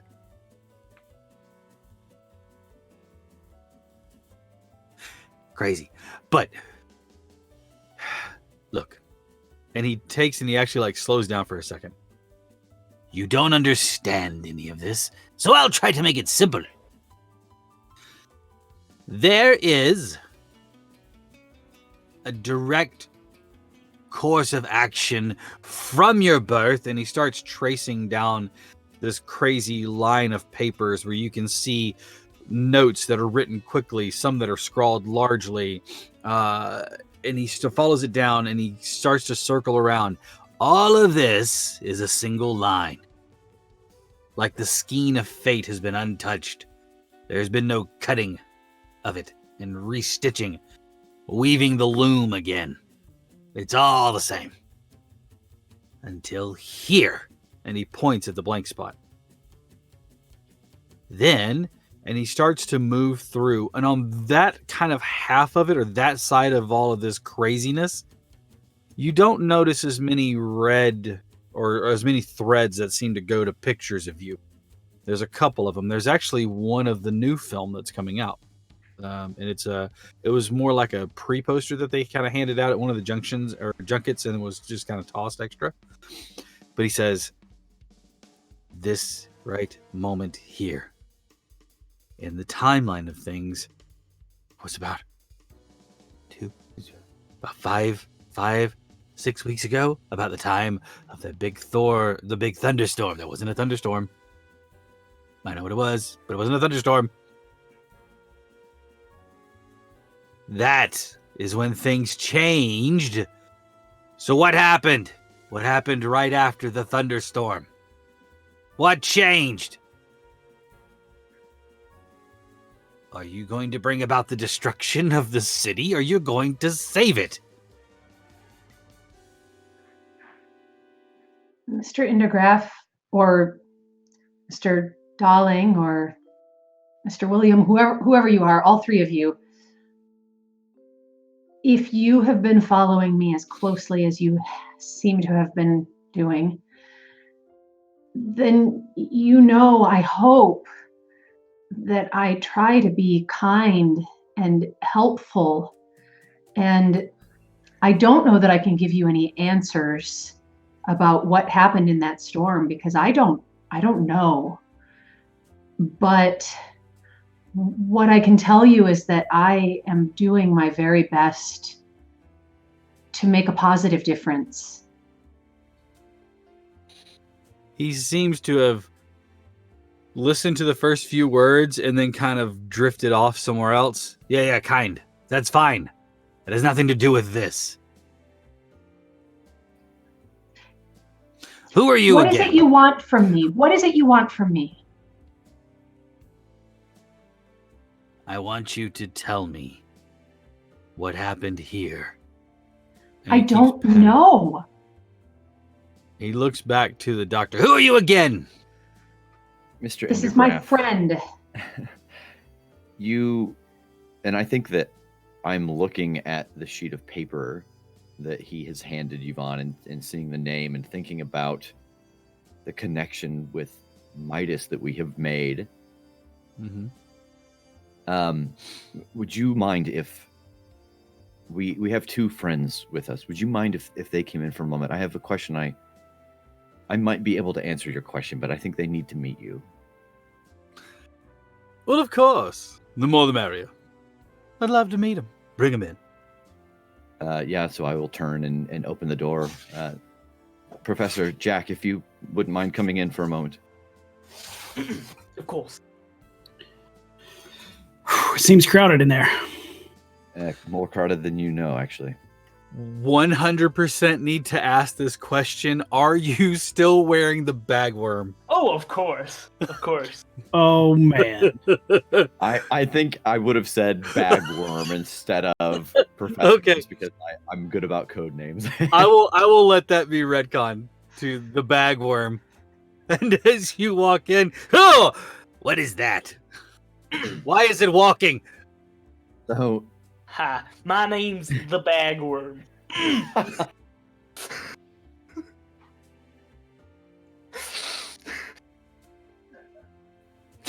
Mr. Endograph. What again? I need a What did second. you do? Sorry. I'm a professional. I know what I'm doing. Okay. Sorry. It seems to me, Mr. Endograph, that you know that there was something strange that happened in that storm and that you see things different. You see what's behind each of us. What Of might be giving course. us these powers. I think what happened in the window that you're talking about, because it's not the storm you want to know about. You want to know what happened right after the storm. Mm-hmm. Right after the storm, we used, all of us standing here, the things that were either given to us or enhanced by the storm to save the life of someone who should have died. We worked Hey. together to change the outcome of a situation. Interfered with things, didn't you? For the better. We saved someone. Yeah. Oh, sure. For the better. But how do you know? He No. was an innocent man. At that moment. But let me ask you a question. And he points to this empty spot. And he moves his hand like to the left and down below, and you can see another trail of them that are kind of moving at a diagonal. Let's say, for a moment, And then all of a sudden he shifts. Here we go again. He's gonna philosophize. Should have warned you. And you see him cross his arms again. I think I'm gonna wait this one out. and he goes, so, now that those idiots are gone, let's say that you are a very important person. Great things are going to happen to you. That's what your destiny holds, right? But you step off the curb and a careless driver hits you. You're snuffed out. But in your death, another one steps in place and rises to the occasion and becomes what you truly should have been. Or, even more importantly, you are nothing. You are nobody. Your life, your death, inconsequential. As inconsequential as the one in the trench coat. Means nothing. But what if you saved that innocent man and he was the one that should have stepped off the curb to allow someone else to take that role. Do you understand? You've made something happen. But that's life. People die and live and avoid accidents and don't avoid accidents every day. You are a puppet on a string. Fate, destiny, whatever you want to call them. Everyone has a line, a timeline that flows. Do you know the name of Jormungandr? Gesundheit. You're an idiot. Shut up. Jormungandr. Do you know what that is? I don't. Anybody else? No? Fine. Isn't that the no wait, no, that's not Bagworm's. Isn't that the that their world serpent? Maybe you're not so dumb. Yes. It's a giant dragon. One of the oldest ones. Yes, an eater of worlds. What if your role in fate and destiny were to stop Jormungandr from arriving? Or stop him from destroying the world? What if the catalyst for you were not to reveal your powers and use them, but instead allow that man to die? Not that I care one way or the other, but I do now because you've upset things. Well, you just got done telling me that I'm a puppet, which implies that I don't even have control over my actions. But even if I do, how on earth could I have known that making a choice to step in and save an innocent man, which I did not do alone, would bring about such consequences? And how do you know that they're going to? She's got you there. Shut up! You've cut the skein. Your fate has changed. Where? Why? What happened? Please, tell me the story. And he kind of stops and waits for you. It's basically like he said. There was an event that night. What we came to. It was an awards thing. It was just Did you receive an award? No. Did you receive an award? No, none of it. We were just guests. There was somebody else who received an award. We were all invited guests. We didn't know each other, the four of us, before that night. The award was given. The partner of the man who received the award was attacked. He was shot. And we stepped in and saved his life, like anybody would do if someone was shot in front of them. Yeah. Shot in front of you, yes. Who gave you the invitations? I don't know. Just a hit. Mine just there appeared one day on my desk. What was your name again? The Bagworm. So, we see four of you came together. Invitations that you don't know for an award that you didn't receive. And you saved a man's life. Oh. No.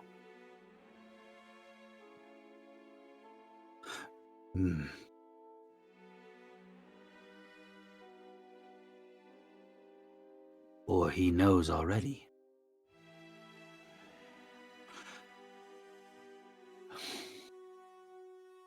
You're a doctor. Yes? Yes. And you work on people. Like other people. Do you sometimes introduce an element into someone that will necessarily cause like a mock illness, and then you cure that illness with something else? Yes, introducing a foreign body to take care of a larger problem. He introduced a foreign body. He threw me off the scent because he said he brought you all together. Oh, see, he's not smarter than... Who is this he you're talking about? I've already told you. Jormungandr. Oh. Sorry, I thought he was the worm that was going to eat us all. I didn't realize he was also the puppet master. And I don't think I appreciate your tone. I don't think I appreciate the fact that you have my entire life story, including parts of it that are incredibly private and incredibly painful, all over your wall here. You've brought us here today. You're not telling us anything. You're making accusations, and I think I just storm out into the hall.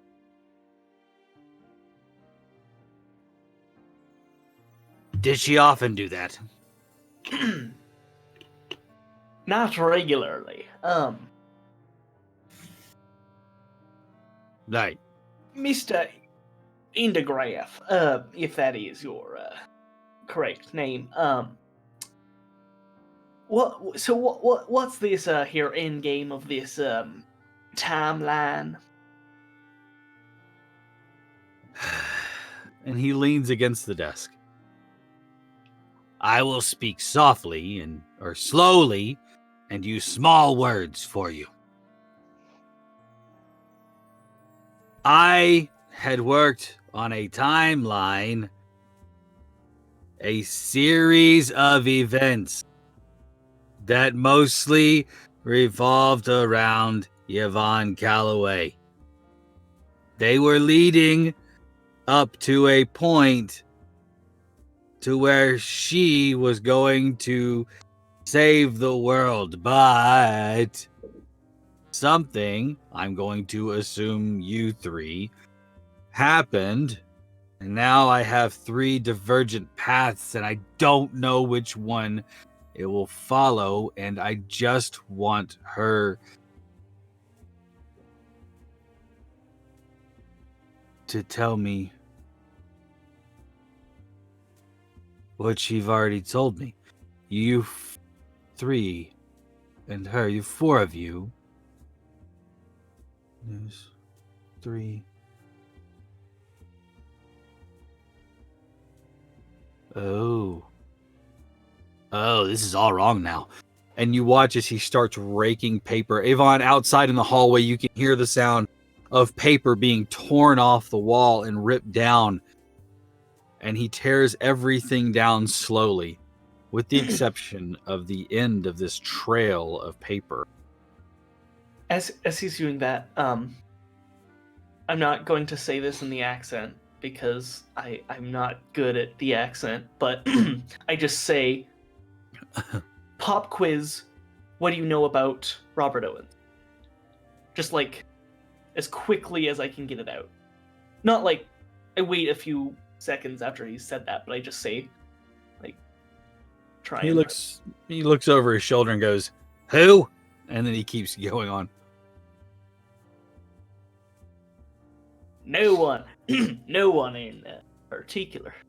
Just The flurry of frantic pulling of paper stops, and he starts over to the stack that is near the chair where Yvonne was sitting before leaving, the one that he had meticulously moved to a particular point. He starts taking that off, and he goes, What were your names again? the bag word. Your name?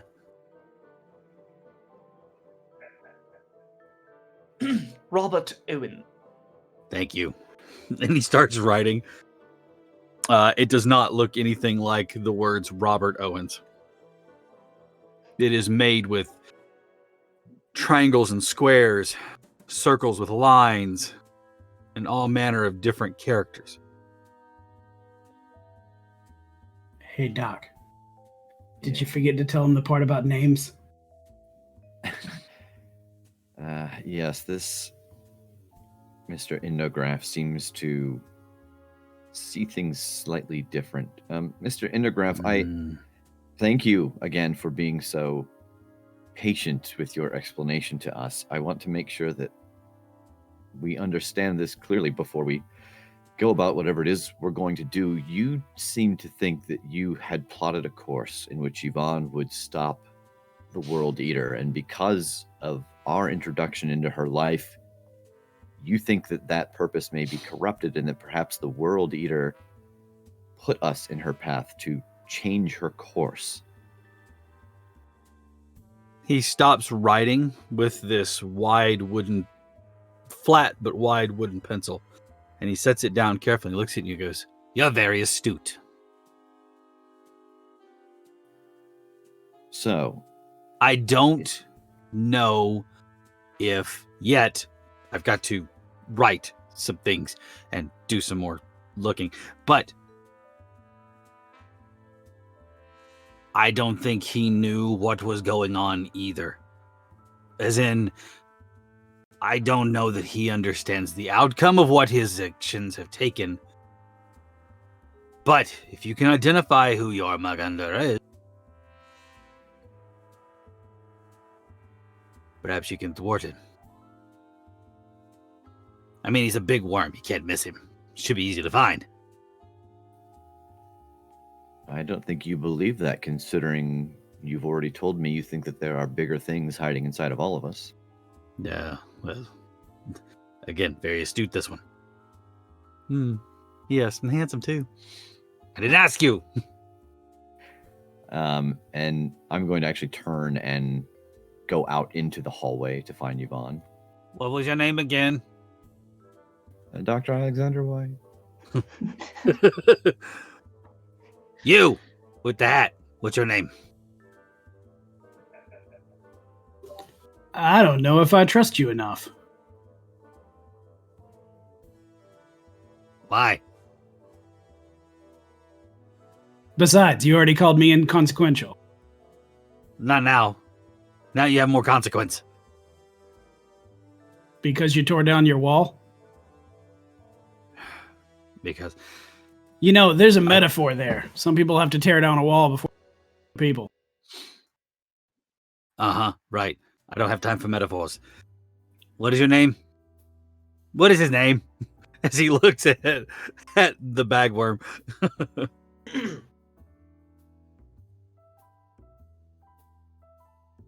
Jonathan Sutherland. Jonathan Sutherland.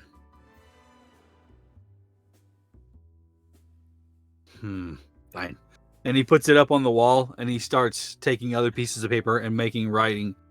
Those of you in the room notice the way his writing is. It is not. It's like not hieroglyphs, but more symbols than anything else. Inconsequential. Shows what this guy knows. I was changing lives for a living before all this shit started.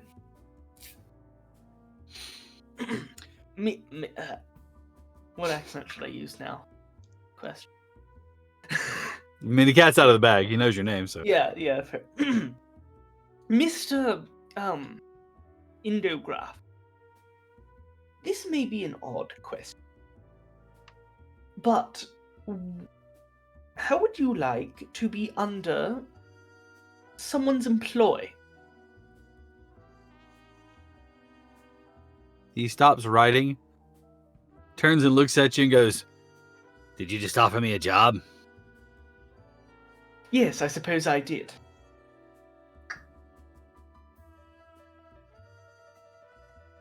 Do you hire these guys? I suppose. Doing what? Doing exactly what you're doing now. That's Predicting stupid. the Why would you future. hire me? Because I need you to predict the future for me. A prediction is not what I'm doing. Then what are you doing? I am reading the signs and calculating the information that's already come, because as you should know as a professor, that history repeats itself. You merely need to find the patterns that come about. Then I need you to do that for me. Maybe. and he continues to write his runes on the paper. I can Doctor. provide. Oh, sorry. Dr. White. Yvonne, how far away did you get? Are you I just out the think- door? Yeah, well, I think I would have stormed out, started to storm down the hall, and then just kind of started to pace and shake my hands, clear my head, breathe deeply, calm myself down, and then I think everything that he had on the walls, and particularly like the picture of James and the information, the news clippings and everything, I think that would be what sort of floods to the front of my mind, and I would have just found a wall to lean against and kind of slid down to sit against the wall. All right. And Dr. White, as you exit the room, you can see Yvonne partially down the hallway, sitting on the floor, just kind of slumped there. So I walk down and sit next to her, leaning against the wall, and look over. I don't know if this gives you any comfort, but when I looked at him, his face changes. The way that I see people through those lenses, their life, their health, whatever you want to call it, his face looks different there with the different voices. He is not having a fluctuation of just the brain. It's something more. And that piece of paper he gave you with Scheherazad's name, it fits. I'm not saying he's not off and intrusive and very off-putting. But do you think he might have a line on what's going on? That I'm supposed to save the world, or that I got in the way of the world being saved? I mean, what? About what? He seems to think that you are destined to save it, and that maybe the three of us being introduced, interfering, has changed that, and maybe not that you still can't save it, but maybe it will just take a little improvisation instead of some path that you're on that you didn't realize you were on.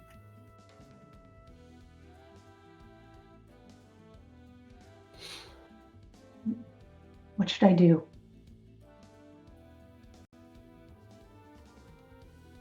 We've not all known each other very long, but there are a lot of things in this city that are bad, that are rotten. You can see it in people's faces. They do things to each other simply because they can. That is not you, Yvonne. I believe that if what he's saying is right, if you're destined to fix a thing, to set a thing right, that now that you know you were supposed to do it, the thought of not doing it will drive you even harder.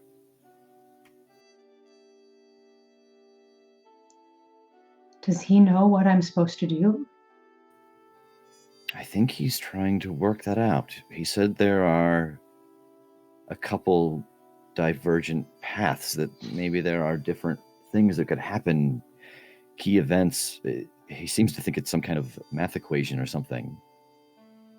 So maybe him having as much information as possible is actually beneficial. Again, if we buy into the initial idea that he, in his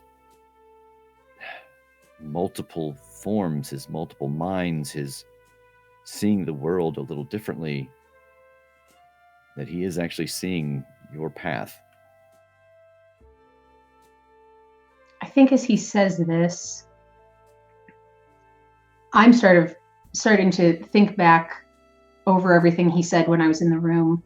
Mm-hmm. And I look down at the piece of paper, and something that I was too foggy-headed to understand before kind of clicks into place. And I look at Dr. White and say,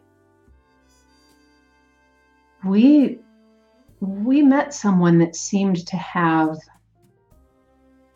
I don't know, a connection to, a reincarnation of, I don't know how to explain it, but he sort of was King Midas Are you saying you think I'm Scheherazade? He certainly injected the idea, and it matches up. I don't even know what to do with that. I don't know what that means. I don't know how that changes anything. Scheherazade didn't save the world. She told a bunch of stories and got herself a man. But she did save a lot of pain for a long time. Maybe that's part of it. Maybe whatever you're supposed to do stops this thing, keeps it busy, so that something else can be done. If you don't have someone drawing the attention to one spot, something else, someplace else can't happen.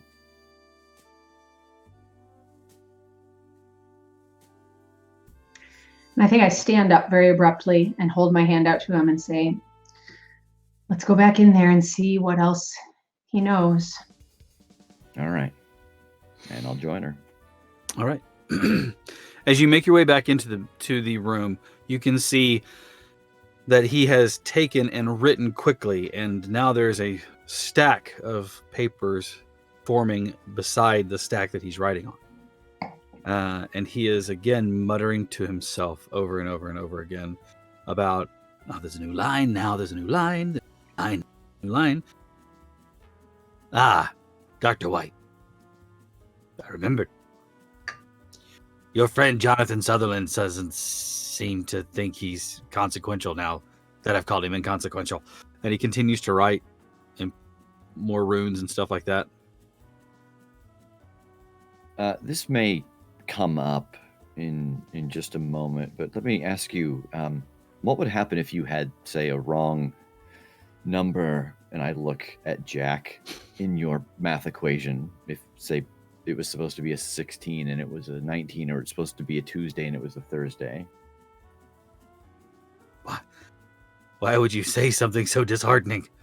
Do you know I would have to go back and recalculate the stacks of paper that are here and rewrite all of this? Luckily, if that's the case, please tell me that's not the case.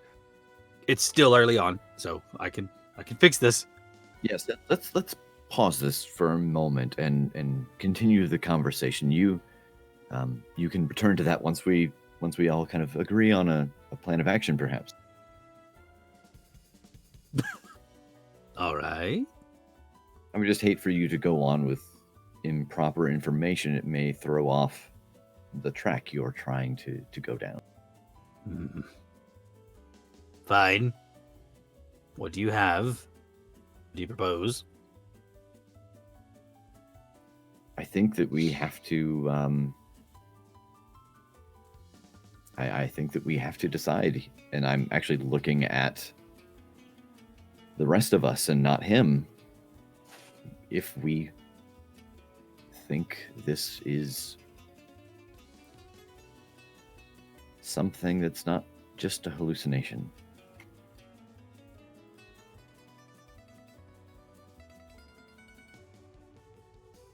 I say yes.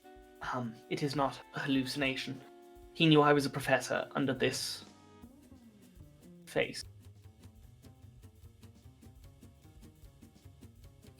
But he did not know my name or anything about me. So he knows something past what any normal person would know. I think I'm going to walk over to Jack and take one of his hands in both of mine and say, I'm on board with this. Do you trust me? Can I ask the crazy man some more questions first? Maybe a couple.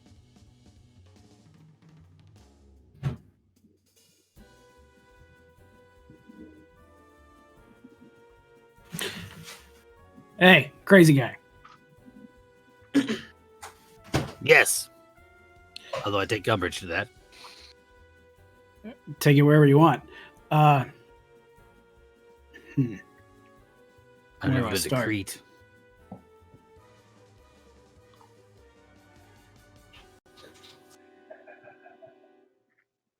What do these symbols over here mean? And I'm going to start trying to ask him very specific information about the diagram and see if Jack can piece together the logic of what he's trying to do. Okay. What does this symbol mean? And you point to a symbol. Agraf. Oh, I don't need you to actually fill in what all of this mean. I'm using that as an No, abstract. he literally looks and goes Agraf. That particular symbol Oh. is Agraf.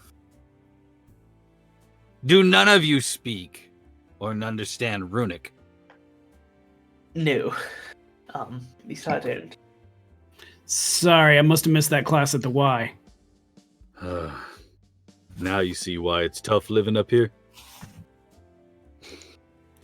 Yeah, Mr. Williamson. It's like walking through soup all the time. All these thoughts coming at you one after the other. Can't get any sleep. That's a pretty good metaphor. Good job. Yeah, Ugga. What does that mean? Agraf. What does that mean? It's like a sound. It's like gruh. It's So you're using it like a phonetic. yes. What's the That's one how next you to it? use runic. And he goes through and starts telling you like the sounds, and you get the idea that he's basically looking at a language as he's going through it. All right. I would like to make a check of some kind. I'd like to make a move here and see if I can see logic in what he's doing. That would be pretty game changing. Okay. Do you agree?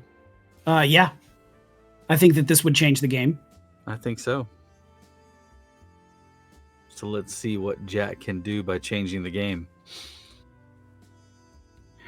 Hey guys, what do you guys think of me using adapt and react for this? That's what I was just thinking. Go for it. Good use. I would also like to use my tags of bullshit detector, common sense, logical deduction. When I see it, I'll know. And I have a new tag from my training called Never Lose at Rock, Paper, Scissors. Never lose at rock, paper, scissors. Meaning reading people really well. Okay. You know what? That's like, nothing personal against any of you, but that has got to be my new favorite tag. All right. So never lose at rock, paper, scissors. Got you. Also have, and let me know if you think any of these don't apply, private dick and asking questions. I think private dick I would rule out because that's more of like Okay. I think that's more of investigation more than trying to like see the logic in this. Although I don't know, what do you guys think? I feel like private dick in this particular case may not fit in because you're not really... No, I think you're right. Private dick probably doesn't apply to what I'm trying to do. Mm-hmm. Okay. Now, do you think any of my weaknesses apply? Yeah, let's take a look at those because that's going to be where it really ties in. Sleepless nights. Mm-hmm. I think that one doesn't apply. Does not? Does not apply. Okay. Like a sore thumb. No, not really. No badge, no backup. Doesn't really apply. No, not really. And then my other one is for my that's the gun. mythos That's the that weapon. I'm not using. Yeah. No, it doesn't look like one. And this is really a leadership situation where you guys are trying to make a decision on something as a group. So it looks like you've got here. No clear leadership? No, I was going to say it does not apply here in this particular situation. Oh, okay. Because it's not a situation where you're trying to make decisions that are contradictory and figuring out who to follow. You're just trying to see if you can piece this together. So I would say All right, it does so not apply. You're saying this is not like an investigate, it's a change the game because the outcome of this role will change what we're doing? Will change what we know about the situation? Yes, exactly. Because this is going to Okay. give you a larger bit of information than what you have gleaned so far, to the point where it could change a lot of. Holy shit, I'm glad I had a power of 7 because I rolled snake eyes. Result 9. Wow. Wow. Cool. Okay. Cool. Mild success on a power of 7. Yeah. Oh, that's ugly. Okay. Okay. It's Sorry.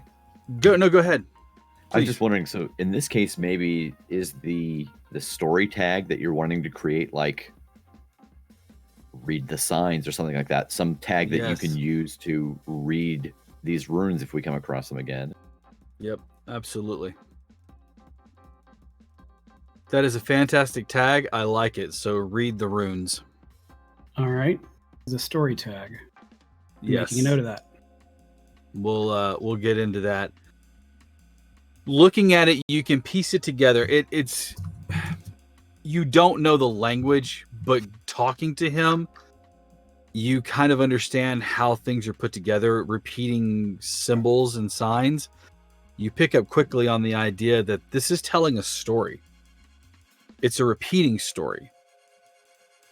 It just so happens that this time around, the story is focused on Yvonne. In the past, it may have been some other figure. The story is the rise and fall of a simple hero, or at least the rise of a simple hero, who is to go on to do great things. The story plays out that the dragon is tempting them forth, and that ultimately they are to slay the dragon.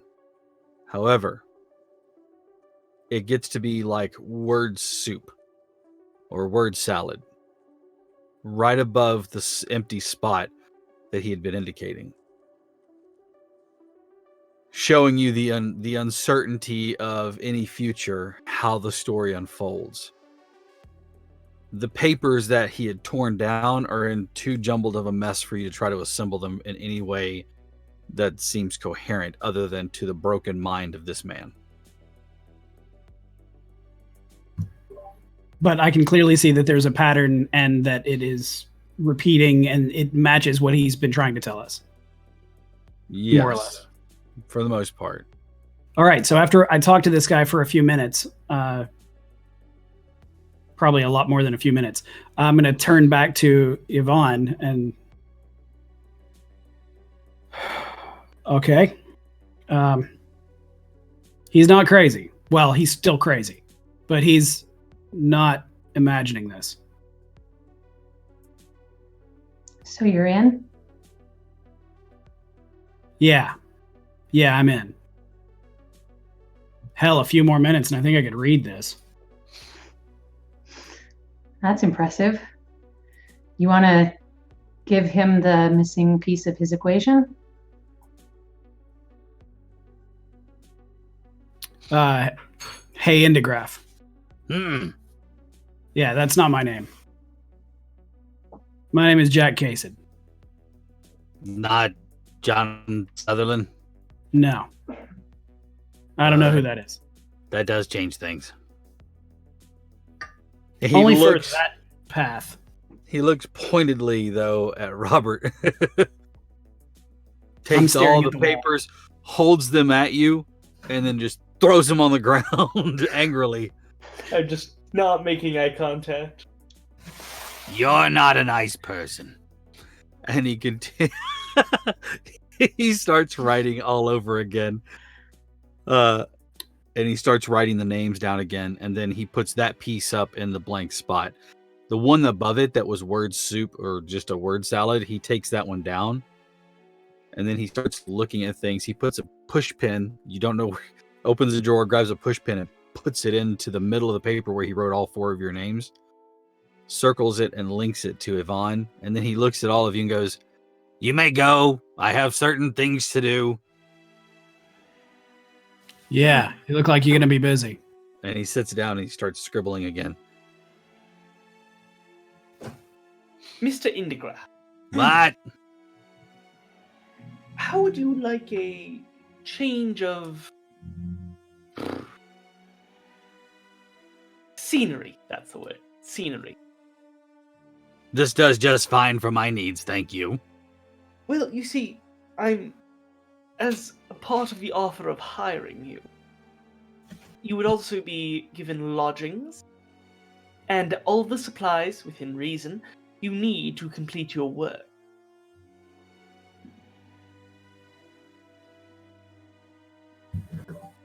Man, you must have really made him feel guilty. It's not a terribly bad offer, Mr. Integraph, because you would also be closer to all of us, so you could get new information as we got it, so that you could help Change perhaps figure out equation. which of the paths we're on exactly. Ah, you are very astute. I'll accept your offer, but you must hire all 3 of us. Certainly can be arranged. Welcome to the Interesting Times gang. That is a dumb name. Well, that's nothing of consequence. So, let us get you packed up, and we can bring you to the new location. And he does, taking great care to remove the sheets of paper and stack them neatly into a box. The other ones, he just kind of looks at them and kicks them aside. The empty ones he takes and puts those in the box as well. And he puts the lid on top of it. It's, it's a pretty big box, and he just goes, All right, fine, I'm ready to go. and with that, you have gained an ally ?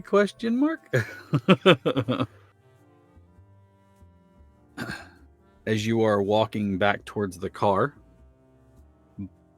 carrying his box in his slightly oversized suit, his form, he kind of shifts again. And he looks at Dr. White.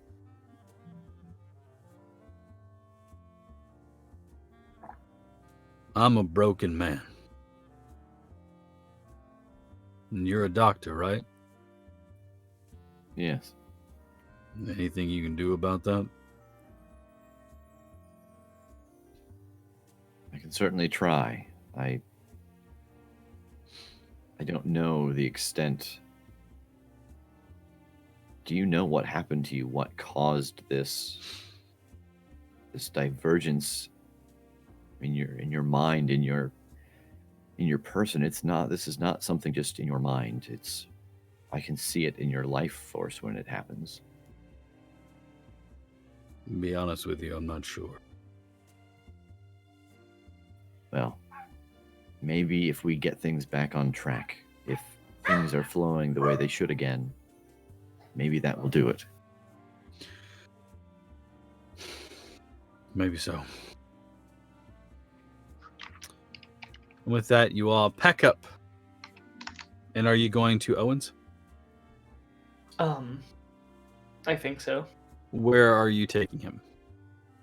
I am taking him to my house. All right. As you retire for the evening, taking him back home to see if he can, or taking him to back to your home to see if he can make headway of whatever it is he is setting about, we are going to call it for the evening. I would love to thank my amazing cast of actors, starting with Nyx. Thank you very much. Nyx was playing Yvonne Calloway. Tell us a bit about yourself, please. Yeah, so again, I'm Chicago-based actor, director, gamer, GM, and you can find me at Nix Tesseract on Twitter and Nix_Tesseract on Instagram. Excellent. We also had the wonderful Mr. Colton playing as Professor Robert Owens. Yes, I am Colton from Montana, and I'm happy to be here. I'm on Twitter at ColtonZ9, Z9 on Twitter, and I'm Colton at ColtonX9 on Instagram. Excellent. Thank you very much. We also had the amazing Rev, who was playing Dr. Alexander White. I'm Rev. You can find me on Twitter at RevDeshane, and I am the host and the GM for The Crit Show, which is an actual play podcast that comes out every week where we play Monster of the Week and other Powered by the Apocalypse games. You can find that really just anywhere. Just search The Crit Show, and the lovely Nix has made it so that you can almost not miss it even if you tried, no matter how you search. Excellent. And then we had Mr. Carl playing as Jack Kased PI. Hello, I'm Carl Jordan. Like Heath, I am based out of Huntsville, Alabama. I am also on a Aberrant 2.0 game using playtest rules over on the Onyx Path channel on Tuesday nights, and that's a lot of fun. You should come check us out. We're only on for 2 more weeks. And you can find me on Twitter as at RPG Carl. Excellent. I have been your MC. My name is Heath. I am the owner-operator of Dire Bear Adventuring Company, a professional GM service. You can find me on Mondays on Twitch at twitch.tv/DireBearGM, where I run a D&D 5e homebrewed game called The Escorts. You can also find me here on We Are Nerdsmith or Nerdsmith every Wednesday running Obscurum. I am in the Huntsville area. You can find me on Twitter at DireBearAC. I am in other places too. I'm pretty easy to find. I really wanted to touch base real quick. I know that there are some upcoming like midwinter conventions and things like that. Are any of you going to be at any of them? I asked that question knowing the answer to at least 2 of us. Excellent. If you are in Fort Wayne, Indiana in February, please stop by and say hi to Carl and myself. I know that I will be there running games like a madman, as I always do, for the entire convention, like 32 hours worth of games that I'll be running. So please come by and say hi to me. Find me if you're in the area. Love to meet everybody. I'm pretty open. Be warned. I will ask first, but I will hug you. I will ask first, but I will hug you. Anyways, with that being said, thank you all for tuning in. Huge shout out to World Anvil, Light Up the Forge with World Anvil, and also to Die Hard Dice, Roll with the Best, Roll with Die Hard Dice, our sponsors for this evening. Thank you all. We'll see you all next Wednesday. Take care, guys.